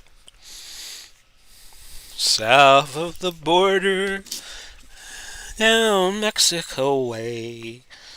You ever see The Sopranos, where Tony Soprano's doing that? Okay, that's another south of the border thing, which we won't get into on a family show. Okay, next segment. 6-5. 6-5, McLarnin and Honeyghan are toe-to-toe. Honeyghan are toe-to-toe. Honeyghan gets to go first on the basis of looking at the... let's bring this over here. Is it 74 or is it 47? I'm going to say it's 74 for Honeyghan. 74 for Honeyghan. Outside is a miss. For McLarnin, he had a 20. He had a 20 on the outside, and that is good for 3 punches landed. McLarnin now has momentum. 3-1. South of the border, down Mexico way. Okay, as the dice go flying. 3-1. 3-1. Honeyghan's 3. McLarnin's 1. McLarnin goes. It's 70. 70 on the inside. That's a miss. And I don't think there's any further action. A 19. A 5 on the D20s. Score it 0-0. And we move on. Okay, 2 and 3. Red 2, blue 3. 1 star each way. It's another toe-to-toe exchange. McLarnin goes first on the basis of winning the most recent segment where there was scoring. It's 90. 90. 90 on the inside is a clinch, and that breaks all bargains. And we go to the 5th segment of round 2. 3-1. McLarnin ahead. 5 and a 6 this time. It's McLarnin 6 and Honeyghan 5. It's toe-to-toe. Toe-to-toe McLarnin goes. It is 62. 62 is a miss. Has to be a miss from there. And a 65. A 65 for Honeyghan is also a miss. Everybody's missing. And we have now had three straight segments with no scoring. 6th segment, round 2. Already had a little bit of action here. 3-1. 1 red, 3 blue. McLarnin goes. 48. A 48 on the inside. Scores. 2 punches landed from McLarnin. It's 5-1. 5-1. And let's see. There was a 16 and either a 6 or a 9. It's not going to matter. We go on. Okay, it's 1 and 4. Red 1, blue 4. Toe-to-toe. Toe-to-toe. 1 minute segment of the second. McLarnin goes again first. It's 8. It's 8 on the inside. That's good for 4 punches landed. McLarnin having a good round. He's up to 9. The 4 inside is a 40 for, let's see, the 4 inside 40. Just being sure because I see something coming. Honeyghan lands 3, and it's a chin check coming for Mr. McLarnin, trying to avoid going down a second time in this fight. It's 20, so he passes that with flying colors.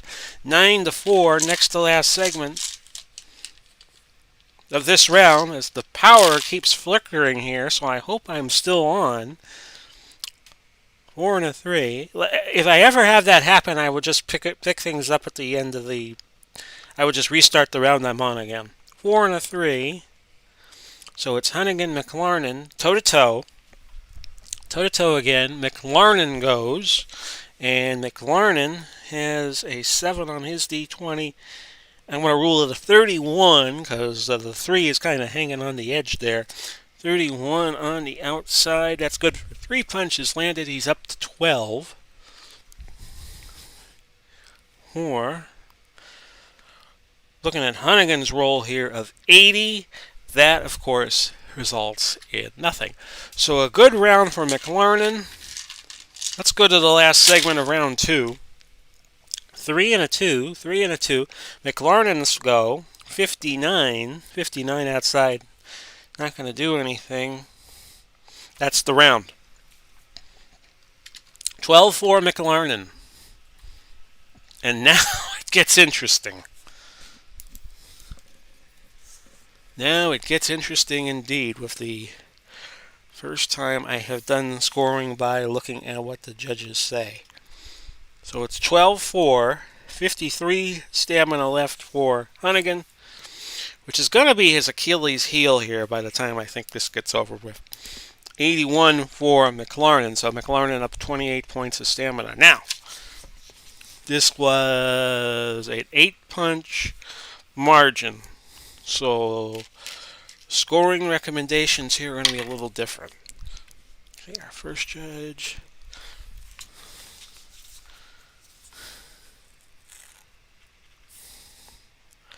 We will definitely say it was a better round for McLarnin than the first, where he lost at 10-8. Okay.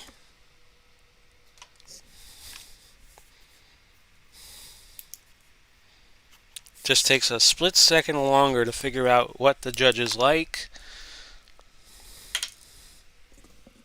Okay.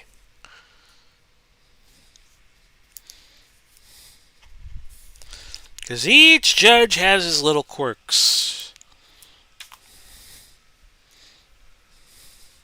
So it was 12-4. McLarnin gets to go on momentum, should he need it.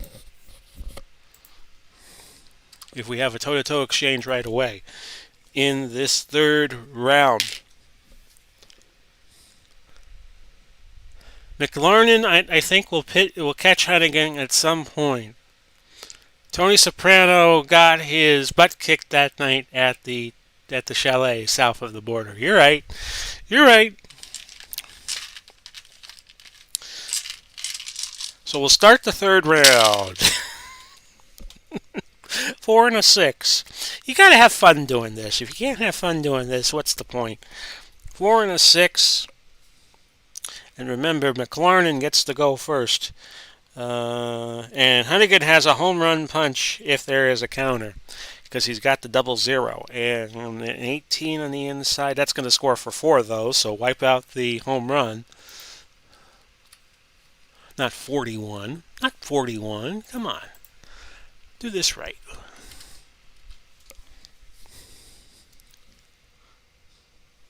Actually, no, it is toe-to-toe. No, it's not. No, it's not. McLarnin. It was only McLarnin getting to go in that first segment. I read the combination wrong. Okay, deuces on this second segment roll. That goes to McLarnin. McLarnin, we'll call it a 12 on the inside. That is 4 punches landed.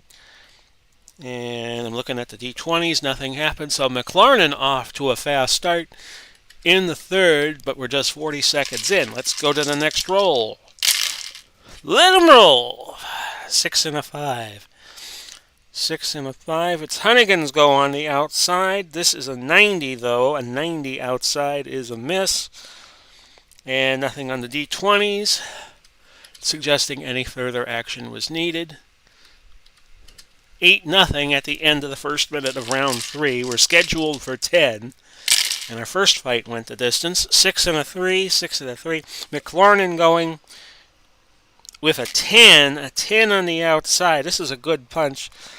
4 punches landed. He'll have a chin check here, too. 4 punches landed. He's up to 12 now. And a 2 on the D20. 15 on Honeyghan's D20. So we check Honeyghan's chin. A 3. He's down. Honeyghan now down. So we've had both fighters hit the deck. And McLarnin has now scored his first knockdown of the fight. Believe it's the first time in BPBC history we've had both fighters go down. Could be wrong on that. Let's check the chin KO ranking. All important now. It's 8. And on Honeyghan's card, it's a 5. So 1 free shot coming for McLarnin. We take all the red die. If he lands 3 more punches, we have a will check coming. 79. 79 outside. Well, he blew that. He blew that, but he's still up 12-0. Not beyond the realm of possibility he could get a TKO still. Honeyghan now has been downed in the third. McLarnin was downed in the first. 6-2. McLarnin going again. We're going to rule this a 52. 52. on the outside is a miss. And I'm not seeing anything on the D20s that helps either man's cause. 12-0, so the TKO chances go down a big way. Next segment. Sixes across the board. It's McLarnin again. McLarnin has been busy this round. The 56 is a miss. And 5 and an 8. Another segment where nothing happened. But 12-0. Scoring on this round will be very clear if nothing dramatic happens. 2 and a 2. 2 and a 2. McLarnin going. 57. 57 inside is a miss. 2 on the counter for Honeyghan, but he did not have the 0-0 backing him up. And the 2 is a hook for 2. So Honeyghan scores 12-2. Last segment, round 3. 6 and a 6. McLarnin going with a 44 outside. That is good for 2 punches landed. Honeyghan, now, with the fence, it turns it to 1. So it's 13-2. 13-2 for McLarnin as we go to the end of the round. Ding, ding, ding.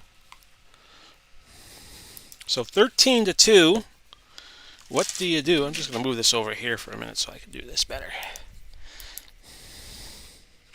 13-2. The 13 reduces Honeyghan to 40 on stamina. The 2 brings McLarnin down to 79. Now, an 11-point margin, what happens with the scoring? Yeah, it's 10-8. 10-8 across the board.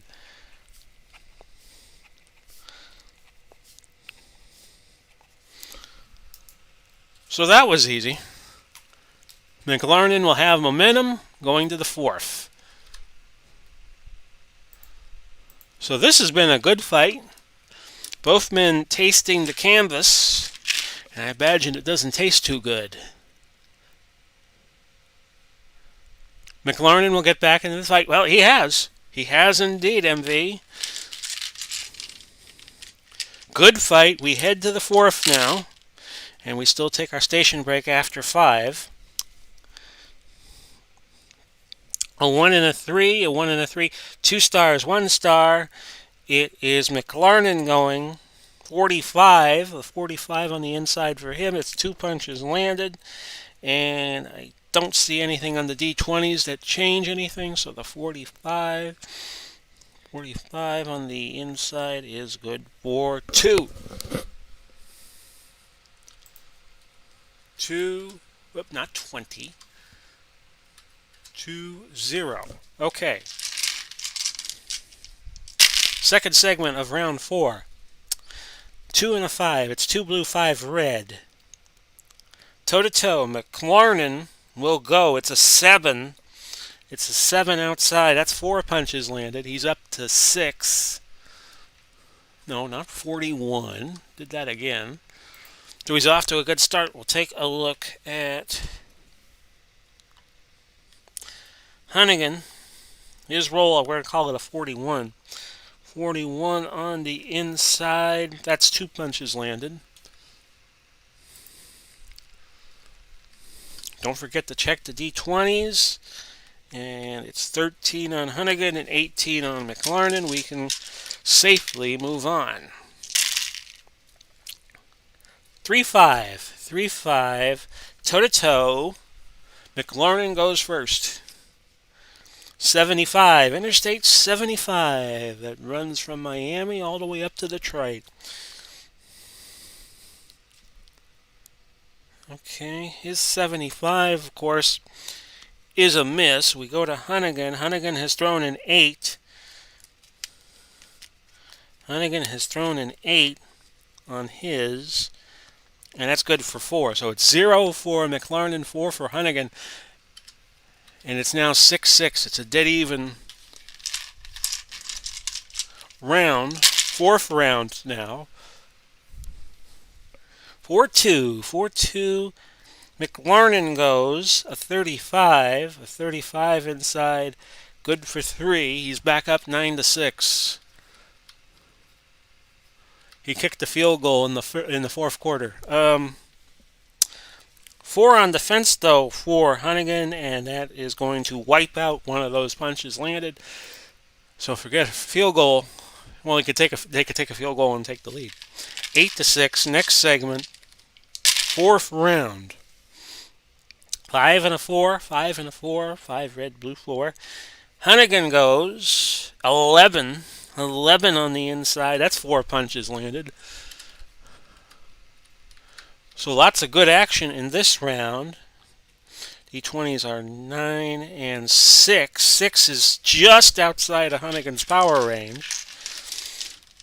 So he just misses a power connection there. Next segment, 2 and a 1. Honeyghan goes again. Honeyghan warming up at 81 though. I'm sorry, not an 81, but an 89 will be a clinch. Nothing happened. It would have been a power shot 2 for Honeyghan. It would have been a chin check for McLarnin. Both fighters have gone down. McLarnin in the first, Honeyghan in the third, if you're just tuning in. 1 and a 3. It's McLarnin who goes with a 25 inside. Good for 3. As I check the D20s and nothing happens. It's now McLarnin 11 and Honeyghan 10. Action-packed fourth round. Still in doubt as we move to the last 2 segments. This time it's 3 and a 5. 3 and a 5, it's toe-to-toe, which is kind of appropriate the way this round has been going. 59 outside. No, nothing happened. And for Honeyghan, it was a 46 inside. That lands for 2. Honeyghan retakes the lead heading into the last segment.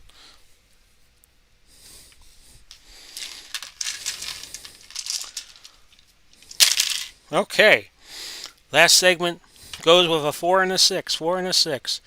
Inside, McLarnin in control, just misses the home run, but he gets a 1. 5 punches landing. Honeyghan's 2 on his D20 is going to take one of those back. It's 4, but it's enough to win the round for McLarnin 15-12. 15-12, McLarnin. And now we get into some histrionics as to who may have won the round, as I have my dice ready already. Because I know what's going to happen. 15-12. So Honeyghan is now down to 25 on stamina. McLarnin is now down to 67.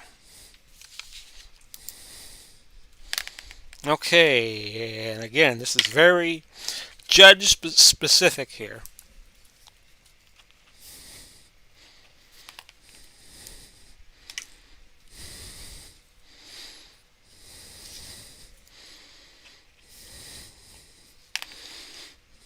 And after this next round, we take a station break where I will just pause for a minute or so.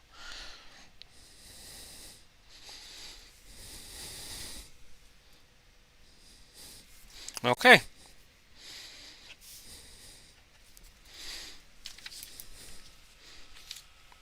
Four rounds in the books. McLarnin will have control starting the 5th round.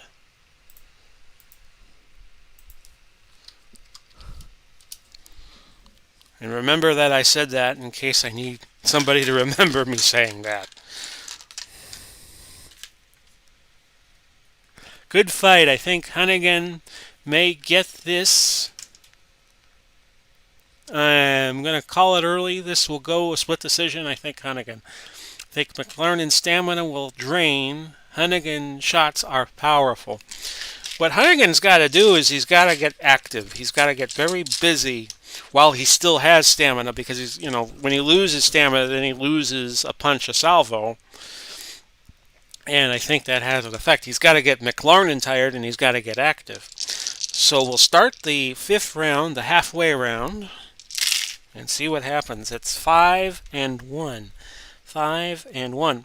Honeyghan, there you go, MV. 32. 32 is going to be good for 3. But actually, there's going to be a power check too. Power check, but let's put the 3 up on the board. So we're not saying, hey, how many punches did Honeyghan land? McLarnin, chin check, a 9. He's fine. He is fine. So we will move on. Honeyghan up 3-0, second segment, round 5. 1 and a 2, 1 and a 2. 1 and a 2 inside 10. Oh, I'm sorry, 16. 16 was the punch for McLarnin. 4 punches land. And I'm checking the D20s. McLarnin takes back momentum. A lot of momentum shifts in this fight so far. 4 punches to 3, McLarnin, third segment, round 5. 2-6, 2-6. It's toe-to-toe this time. McLarnin has it, 56. 56 inside is a miss. How about Honeyghan? What can the Honeyghan do? 73. 73. That's got to be a miss. It is. Blanks all around. 4-3. 3 segments gone by. Halfway around to round 5. 3 and a 3. 3 and a 3. On the outside, it's a 50. It's a 50. Whoops, and I dropped my headset off of my head. Oh, what else can happen? Sorry about that, folks. I bet that woke you up. Okay, it's a 55. Well, that's my story, and I'm sticking to it. McLarnin had control, if I'm not mistaken, so I'm just going to... I know that's not showing up on the dice roll, because I probably altered the dice. But we're just going to go with it. 55. 55 outside is a miss. And, yeah, McLarnin had control, and then the headset fell off of my head. Sorry about that, folks. As Howard Cosell said when he got his toupee lifted off after the Scott Ledoux-Johnny Bordeaux fight, well, anything can happen in our lifetimes.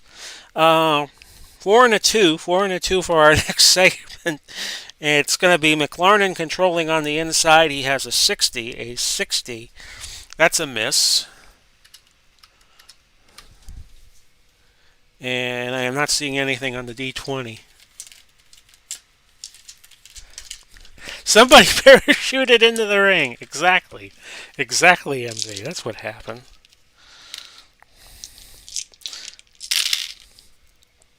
One and a 1. 1 and a 1. Toe-to-toe exchange, and by my count, McLarnin will go first on that, but it's an 89.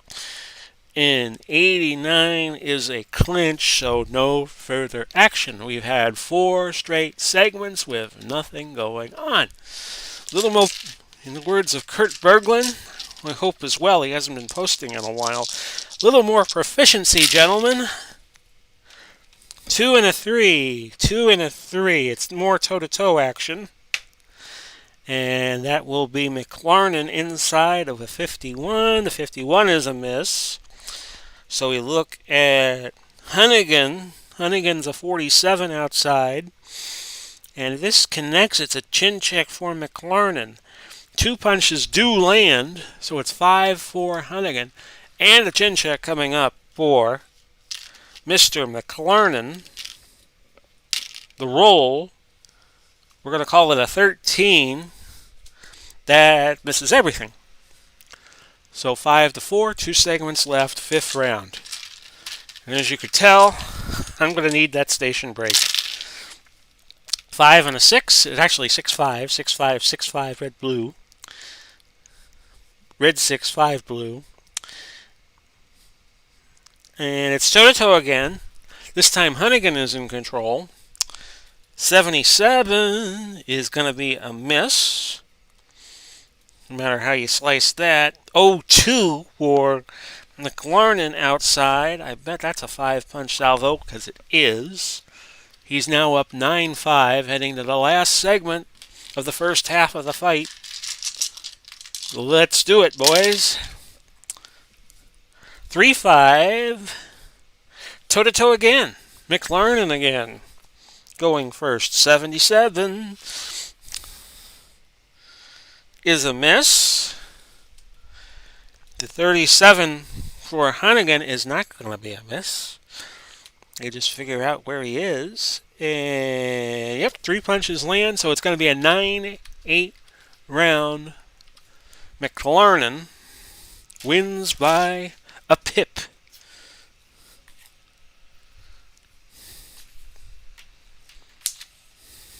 Mets game is now 2-1. Somebody for Tampa Bay just homered. 9 for McLarnin, 8 for Honeyghan. Honeyghan is now down to 16 on his stamina. McLarnin is at 59. So, get the 20-sided die out. Okay.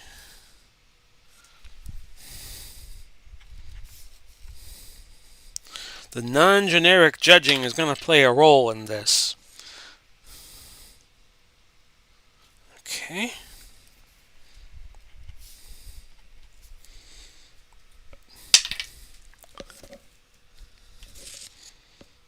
Okay. Interesting fight as we head to the second half of it. But first, I'm going to take a brief station break, which means I take a swig of water. You are watching Big Pauly's Fight Night right here on the Big Pauly's World of Sports Sims channel and Facebook group.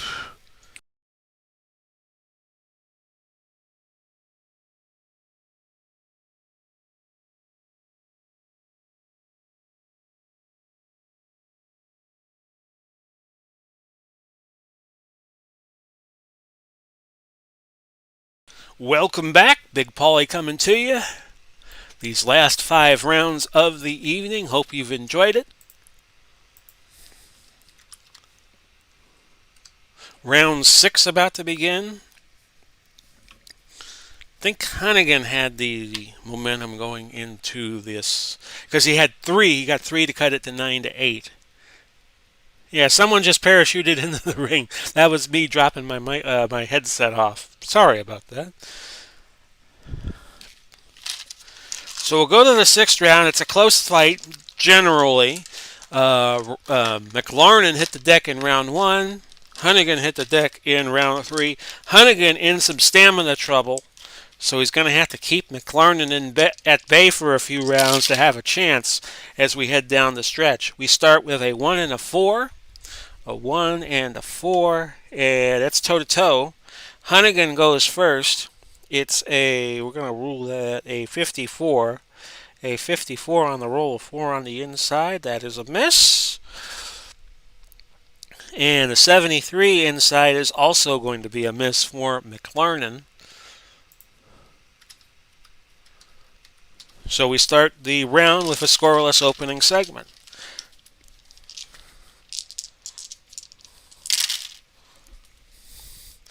Six and a 5 in the second segment of round number 6. I'm way behind.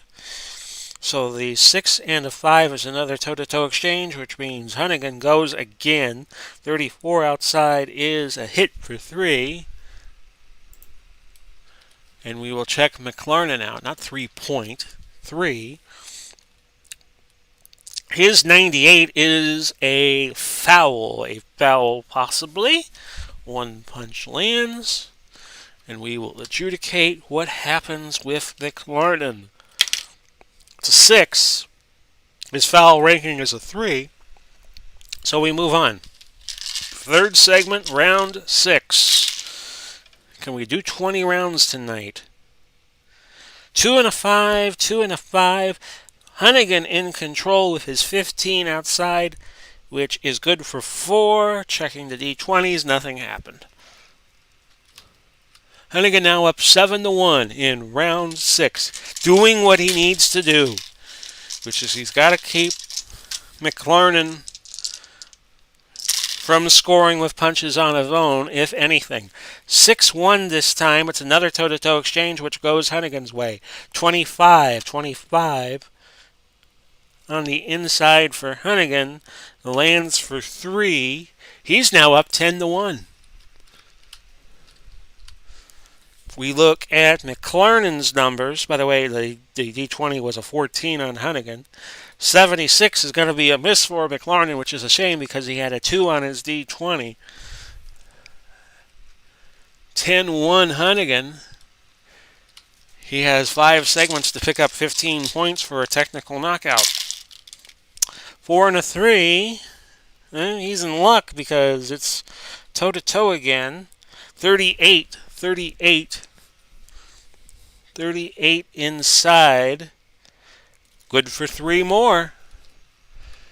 He's piling up the punches here. And an 8 on his D20 of no significance. The 12 on the D20 for McLarnin. 3 outside 33. Good for 3 of his own. So Honeyghan keeps momentum. It's 14-3.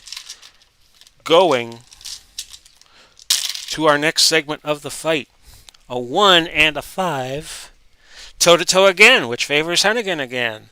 But it's an 83 this time. 83 outside will be a miss. And 93 on the card of McLarnin is a clinch. Nothing happens. Oops. No. There. Fixed that. Okay. Accidentally wiped out the 3 McLarnin scored in the last segment. Okay. Sixes across the board. It's McLarnin going 75. Outside, 75 on the outside is a miss. And a counter for Honeyghan lands for 2.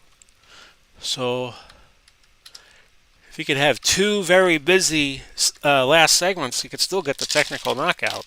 He's got to get 2 5s for it, or a 6 and a 4, which is now also unattainable.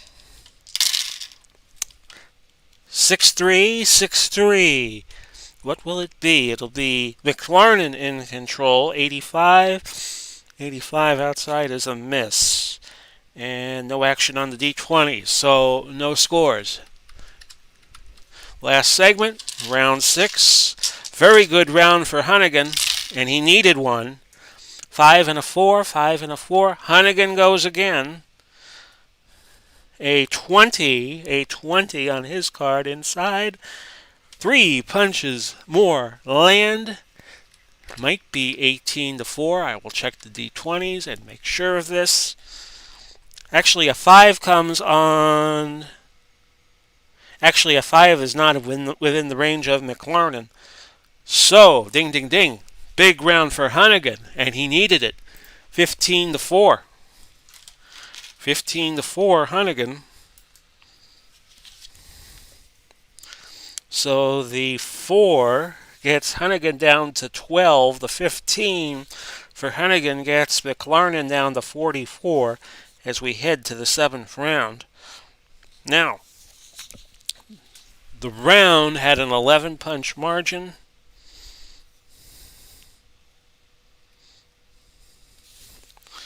So 2 of the judges are going to go a certain way. As I look at this, and I got to just do 1 roll for the intermediate judge, the judge in the middle. A 9 came up. Okay. So consensus on who won the 6th round. Consensus is always a good thing because it makes my job a lot easier. So, someone parachuted in. I still love that comment from NV. So, it's now going to the 7th round of action. Honeyghan will be in control. Good fight. Just when you think McLarnin would pull away, Honeyghan came back with a solid 6th round. And we'll go to the 7th. Might be a lot tougher to score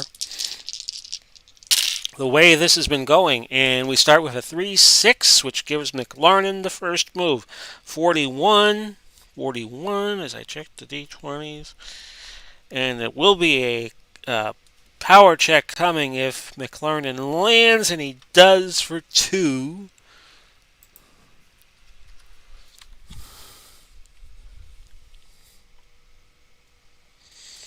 And yeah, we're going to check Honeyghan's chin. Remember, Honeyghan went down in the 3rd. And on a roll of 19, he's fine. He survives the first segment of round 7. Imagine how long it's going to take me to do a 12-round fight or a 15-round fight at this pace. 5 and a 5. 5 and a 5. Honeyghan in control this time with his 35. 35 on the outside is good for 3. So he has a 3-2 lead. We check the D20s.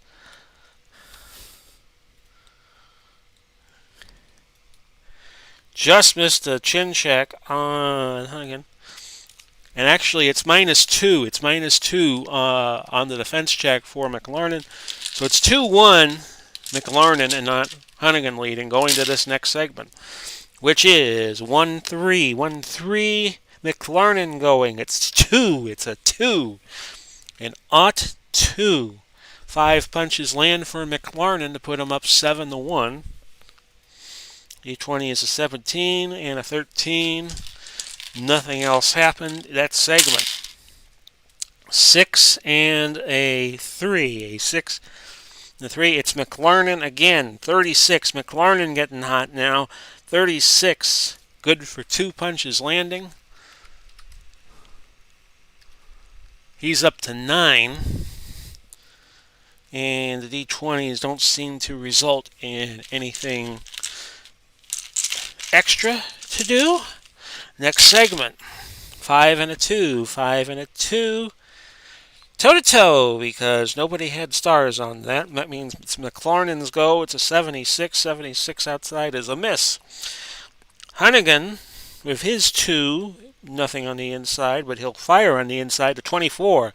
24 is good for a 3, and that's that. So good back and forth action between these two. If McLarnin puts up a 12 or higher in this round, he is fatigued the remainder of the fight. McLarnin will go on the 2 and a 2. 79. 79 inside is a miss. Checking the D20s. And nothing happened in this segment. 9-4. Last 3 segments coming.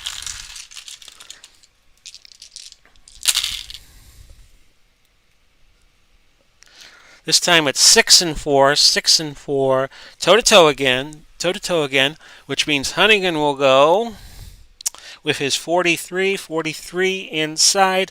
Good for 2 punches landed. He is not fatigued yet. And if he could keep McLarnin to 11 or less, then he does not get fatigued until 2 rounds from now.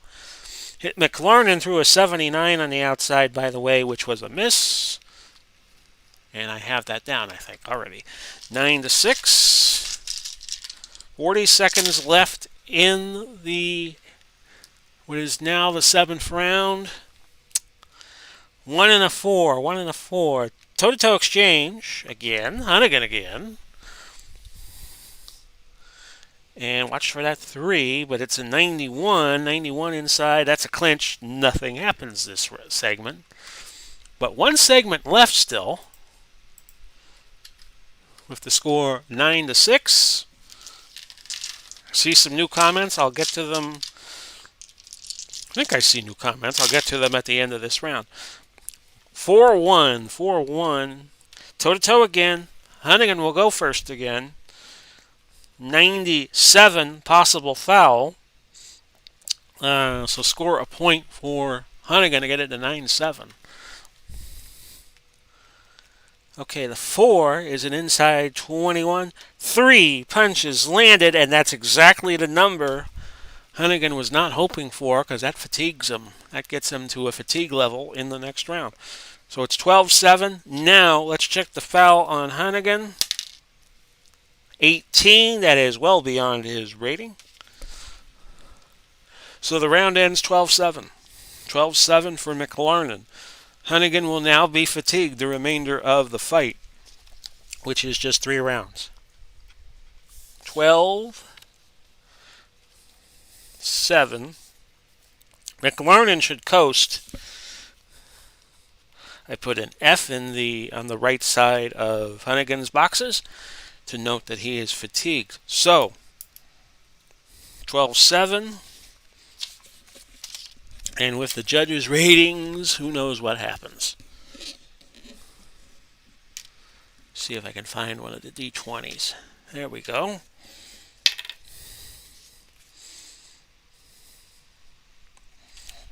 Okay. Tabulating and using I've been wanting to use the judging system for a while, the non-generic judges. But when you have rounds like this, you gotta watch them real close.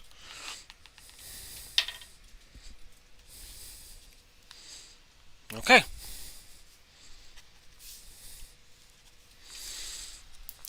So 7 rounds now in the books. McLarnin will have momentum if we have an immediate toe-to-toe exchange in round 8. It's been a good fight so far. It hasn't disappointed me any.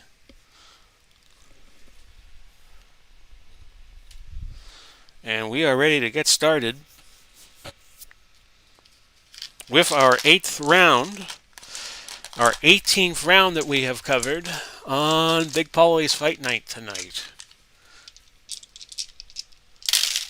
Okay. 3-5 this time, actually 5-3. 5-3, it goes Honeyghan's way. Outside, a 62 with the 3, a 62 with the 3 is a miss, and I am checking the D20s. Nothing happens. Now remember, Honeyghan is fatigued. He loses 1 punch a salvo. And he had to use the numbers on the right side of his card. 6-3 this time, 6-3. McLarnin goes 48 outside. 48 outside. Does not score. And nothing else happens in this segment.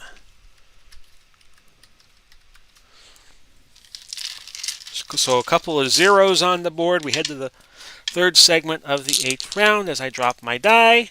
And I drop my water. And this is why I keep standby dice. And let me just see what I have lost here. I lost one of my blue die. Okay. I'm going to feel around for it real fast. And if I can't pick it up real soon, it's like in golf when you can't find your ball. And you get 5 minutes to find your ball. I'm going to give myself just a little bit of time to find it. Which probably means and I drop my water again. Thank God I have the bottle on, the bottle cap on. Oh, here it is. Okay, we can resume now.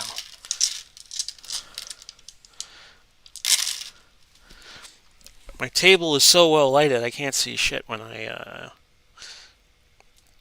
try to do anything else. 4 and a 2, 4 and a 2. This is McLarnin going with a 71 inside. That's a miss. And nothing happened on the D20s. Would have been a cut check for Honeyghan when we have had our 3rd straight scoreless segment in round 8. Next segment. 5 and a 6. 5 and a 6. This is outside Honeyghan. 61. 61 outside is a miss. Counter by McLarnin, scores for 2. So finally, and remember, Honeyghan fatigued. Next segment, 5th segment of round 8. 2 and a 3, 2 and a 3, toe-to-toe. Toe-to-toe means McLarnin goes with his 86. His 86 on the inside is a miss. Actually, it is a clinch. It is a clinch. So that freezes any further action. Mike Zunino has hit another home run. Or maybe that was the home run he hit earlier in the game that made it.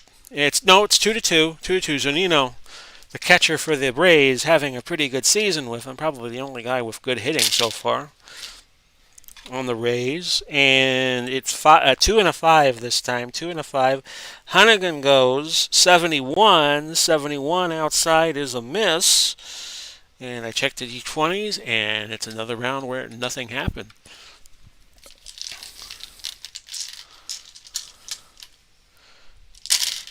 If Honeyghan does not score, it's an automatic 10-9 round for McLarnin.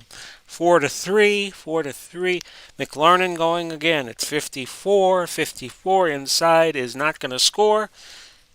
And no counters. No counters, nothing to look at on the D20. 2 segments left. It's 2-0. McLarnin leads by a safety touch, as they would say in the CFL. Hoping there is a CFL season this year. 3 and a 2, 3 and a 2 outside. McLarnin in control with his 38. And the 38 is good for 2 punches landed. 4-0. As I checked it, actually there's a 3 on the defense for Honeyghan. He could still defend even though he's fatigued, so that's 1 punch landed, not 2. We go to the last segment. Honeyghan needs to score here to have any chance in the scoring. 3s. And McLarnin just shut the door on him. 22 on the outside. And that is 3 more punches landed. I'll rule that 11 on the D20. And a 1 on Honeyghan for defense. So the 3 punches landed and turns to 2.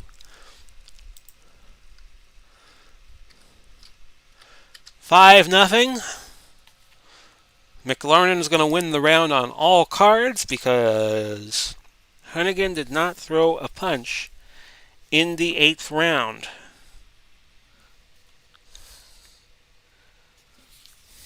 McLarnin stays at 37. I got Honeyghan. I keep negative scores just to make it easier for me to figure out the punches landed. And the round, you don't even have to roll on that. It's 10-9s across. Okay, 9th round coming up. McLarnin will be in control if we have a toe-to-toe exchange before momentum is initiated. Been doing this now 2 hours, 40 minutes, and I can still think of the words initiated. Steeler fan, I only use real referees and judges for title fights because, yeah, it's another thing to clog my brain with. I'm experimenting with it this stage, Steeler fan. I might not stay with it. I usually just use real refs and generic judges, but it's not too bad. It's not a bad experience for me yet. So I'm going to start the 9th round. Try to keep this stream to 3 hours. Good luck with that, right? McLarnin will be in control. 2 and a 1. 2 and a 1. Honeyghan will be in control. Now remember, it's 1 punch off for every salvo he lands. He's not going to land a salvo this time because it's an 82, which is going to be a miss. And we check for a counter. There was no counter for McLarnin. Scoreless first segment, heading to the second segment of the 9th. Now, when I play this, if I play this without streaming it, I could probably get it done in like 45 minutes to an hour. 5 and a 3, 5 and a 3, and I have done that in the past. But some of these fights in the lower groups of the welterweight classification, the middleweight, they're intriguing. So I wanted to televise them, I guess you could say. This is toe-to-toe exchange. It's going to be McLarnin going first. I'm going to say that's a 5 and a 52. 52 is kind of like wedged between a 5 and a 9. 52. Because there's little ridges in this little receptacle that I use. So I'm just going to go with my best judgment on it. 52 outside, does not score. 3 and a 5, so it's toe-to-toe. Honeyghan, He gets an 83 outside. That's a miss. So after all that thinking, no score. No score. Had a very quiet couple of rounds now as we head to the ninth. 5 and a 5. 5 and a 5 means no starters McLarnin, but 2 for Honeyghan. Honeyghan needs to get something going here for sure. A 30 on the outside. That scores. 3 punches landed, but because he is fatigued, that cuts him down to 2. And I checked the D20s. Nothing happening there. To our fourth segment of our next to last round of the evening. Sixes. McLarnin goes on the sixes. And I'm gonna rule that an 8. An 8. And it's gonna be on the outside. 4 punches landing. So McLarnin on the board. No counters for Honeyghan. So we put 0 in his column. Hope you're enjoying the action. We are in the 9th round. Each fighter down 1 time, but we haven't had a knockdown since the 3rd. 5 and a 4. 5 red, 4 blue. It's going to be Honeyghan. Honeyghan is 64 on the inside. No punches land, and nothing on the D20s. 4 segments left in the 9th round. McLarnin hanging on to a 4-2 lead in punches landed. This time it's 1, and where is the blue 6 die? 1 on a 5. It's more toe-to-toe action, which gives it to McLarnin to go first. It's a 30. A 30. On the inside, that's 3 punches landing. And nothing else to do. Well, actually, no. It's a toe-to-toe exchange, I think. It is toe-to-toe. So we look at Honeyghan, 73. Well, that's a miss, obviously. Yes, it is. So I was right the first time. There was nothing else left to do. 7-2 McLarnin. Honeyghan's got to get something going here. It's almost to the point where he needs a knockout. 4 and a 6. 2 stars. 1 star. McLarnin goes with his 80. His 80. Inside, nothing. Honeyghan gets the counter. He lands 2 punches. So it's now 7-4. Honeyghan within grasp of stealing the round. So let's not count him dead yet, shall we? Okay. 2 and a 6. So actually it's 6-2. 6 for the red, 2 for the blue. It's McLarnin going a 14 outside. 4 punches land and no other action. That should seal the round for McLarnin, but Honeyghan with that power, you never know, although it will be reduced with him now fatigued. Okay, 6-4. Toe-to-toe to end the round. It's 8 for McLarnin. 8 for McLarnin is 4 punches landed. He's up to 15. 15 for the round. No, he got 4 in the last round, and he got 4 in this, so he should be at 15. Honeyghan with his 16. 16 on the inside. Good for 4 punches landed himself. So they finished the round briskly. 15-8. 15-8. McLarnin. But I'm thinking now that... Let me fix my headset here, make it tight. There we go. I'm thinking... And it just slips off a little more. Jesus. Okay. 15-8. Honeyghan will be minus 20, and the 8. Yeah, he'll make it to the end of the fight now with good stamina. So the 15-8. Don't be late. Look for a D20. 10. Okay.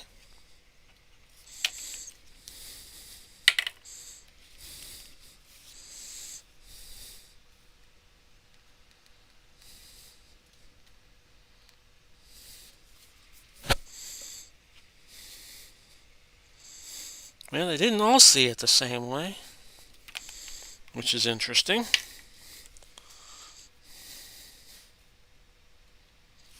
All right. One last round to go.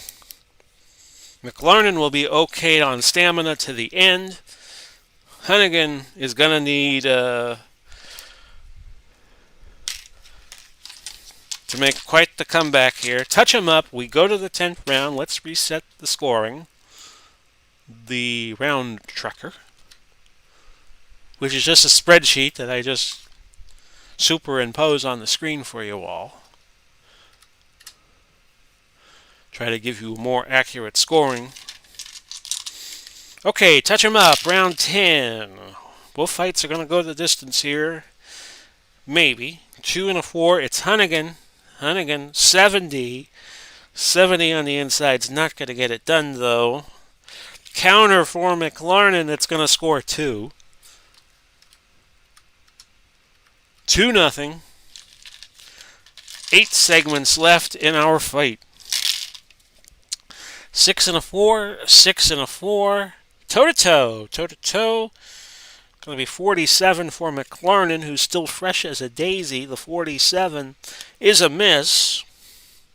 We look at Honeyghan, who lands a 9 on the inside, which is 4, which is reduced to 3 thanks to his fatigue.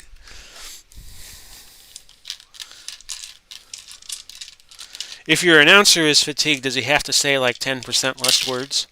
Okay. 2 and a 4. 2 and a 4. We go to the inside, and Honeyghan, who is in control of this, but it's a 79, so that's going to be a waste. And I look at the counter numbers, and nothing there. Third of the way through round 10.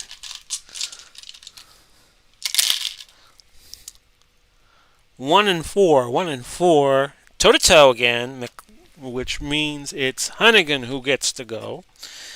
And I'm going to rule this a 17. A 17 on a 4. 4 punches landed, which is reduced to 3. Would have been a chin check, but Honeyghan is fatigued, so that doesn't happen. We check the numbers on... Well, first let's put the...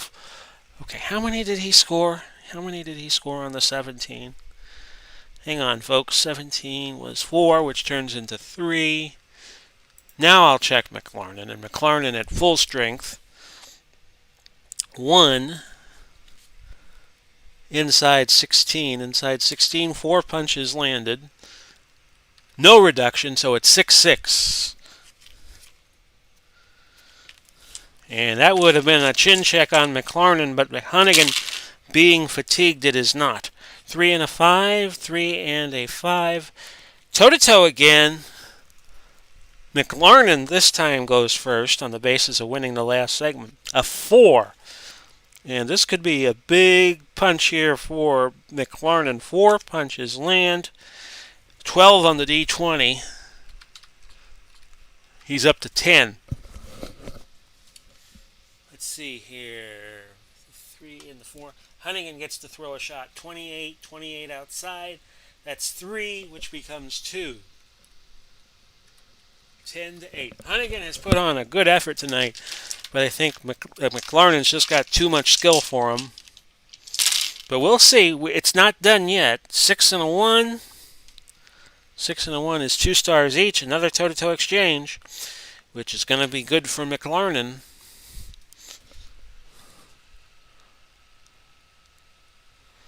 And let's see what we got here on this. It is a 6. A 6 to the outside. 4 more punches landed. And you got a chin check coming up on Honeyghan. But we'll deal with that in a moment because I think Honeyghan may have a chin check too coming on McLarnin. No, it's a 69. A 69 on the inside. That is no good. But now we have to check the chin of Lloyd Honeyghan. The roll is 5. He is down. He is down for the second time tonight. So I will register that in McLarnin's KD column. That's 2 for McLarnin, 1 for Honeyghan in this fight. Now, his chin KO is now up to 7 with him being fatigued. 13, not to be. So it's 14-8 with 3 segments left. Unopposed action for McLarnin here. We'll take up one of these segments. It's a 19 and a 6. 6 on the outside, 19. 4 more punches land. He's up to 18-8 now. Now, the will ranking on Honeyghan is 8. If we roll it, it's over. It's a 19. It's a 19. 2 more segments left in round 10. Mickey Duff has towel in hand. 6-5, 6-5. Toe-to-toe again. McLarnin goes. And I am going to say it's 91. 91 on the outside. Clinch City. And nothing else happens that segment. It's 18-8 going to the last segment of the fight. They're going to make it the distance, which is important because in the rankings, McLarnin can only pick up 2 points. He picks up 3 on a stoppage, 4 and a 3, 4 and a 3. And McLarnin's going to get the last licks in on this fight. A 56 mercifully is going to miss. No counters. Ding, ding, ding. The end of the fight, 18-8, is how McLarnin finishes the round in style with a knockdown.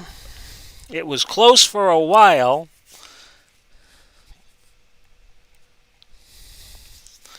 McLarnin landed 108 punches, 2 knockdowns.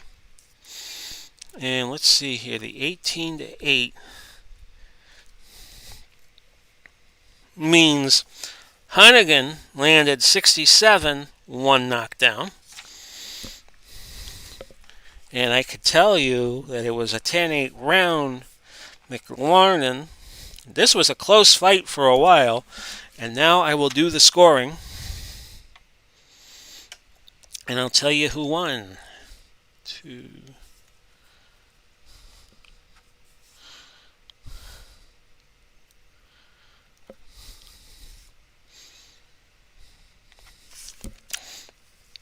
Okay. It's going to take me a while to figure out how Honeyghan's going to be tallied here. 1, 3, 4, 5, 6, 7, 8, 9. 1, 3, 4, 5, 6, 8. 1, 3, 4, 5, 6, 7, 8, 10. Okay. Ring the bell. I have a verdict. Ladies and gentlemen, after 10 rounds of boxing, we have a unanimous decision. Judge Richard Green scores the fight 97-91. Mr. Houck scores the fight 95-92. Gwen Adair scores the fight 97-90, your winner. And moving on to group number 2 in the Big Pauly Boxing Commission's championship hierarchy is going to be Jimmy McLarnin. So McLarnin wins the fight. Unanimous decision for him. As I start putting my stuff away. And we had some fun tonight, did we not? We went about 3 hours. Let's see. We finished up 2 hours, 57 minutes. So it's taken me an hour and a half to do these 10-round fights.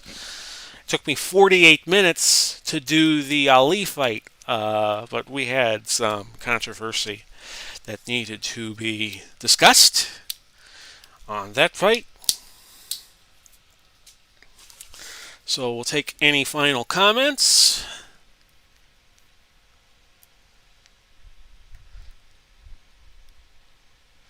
And yeah, Steeler fan. The last comment was Steeler fan talking about you don't want to ravel your brain with the scoring. I didn't mind doing the judges tonight. I thought it was good. I thought it added a little extra realism to the experience tonight. Let me just get out of the graphic because the graphic no longer applies. There we go. Good fight. Thanks for sharing, Pauly. Good fight. Thank you all for staying with me all this time, by the way, because it takes me a while to do these fights for accuracy purposes. And I try to do them fast, but there's a lot to be adjudicated sometimes when you do these. And we're going to be back next week, and we're going to do at least one welterweight fight, and I don't know what I'm going to do with my undercard. But it'll be another 2-fight card. In fact, if I could just pull something up here, I could tell you who's going to be fighting. I also might get the lower division sets, too, from Anthony. I might just do that. I haven't made a final decision on that yet. I just might wait until we get through this stage and then introduce the lower weight classes. But I'm thinking about doing that, too. So I just throw that out there. If anybody wants to encourage me on why I should get lightweights, featherweights, and bantamweights. So the plan is right now we're going to do Aaron Davis and Jorge Vaca. That'll be our main event. And the undercard's not going to be a bad fight. Julio Cesar Chavez Jr. against Gene Fulmer. Both those gentlemen lost their fights first time around in the BPBC.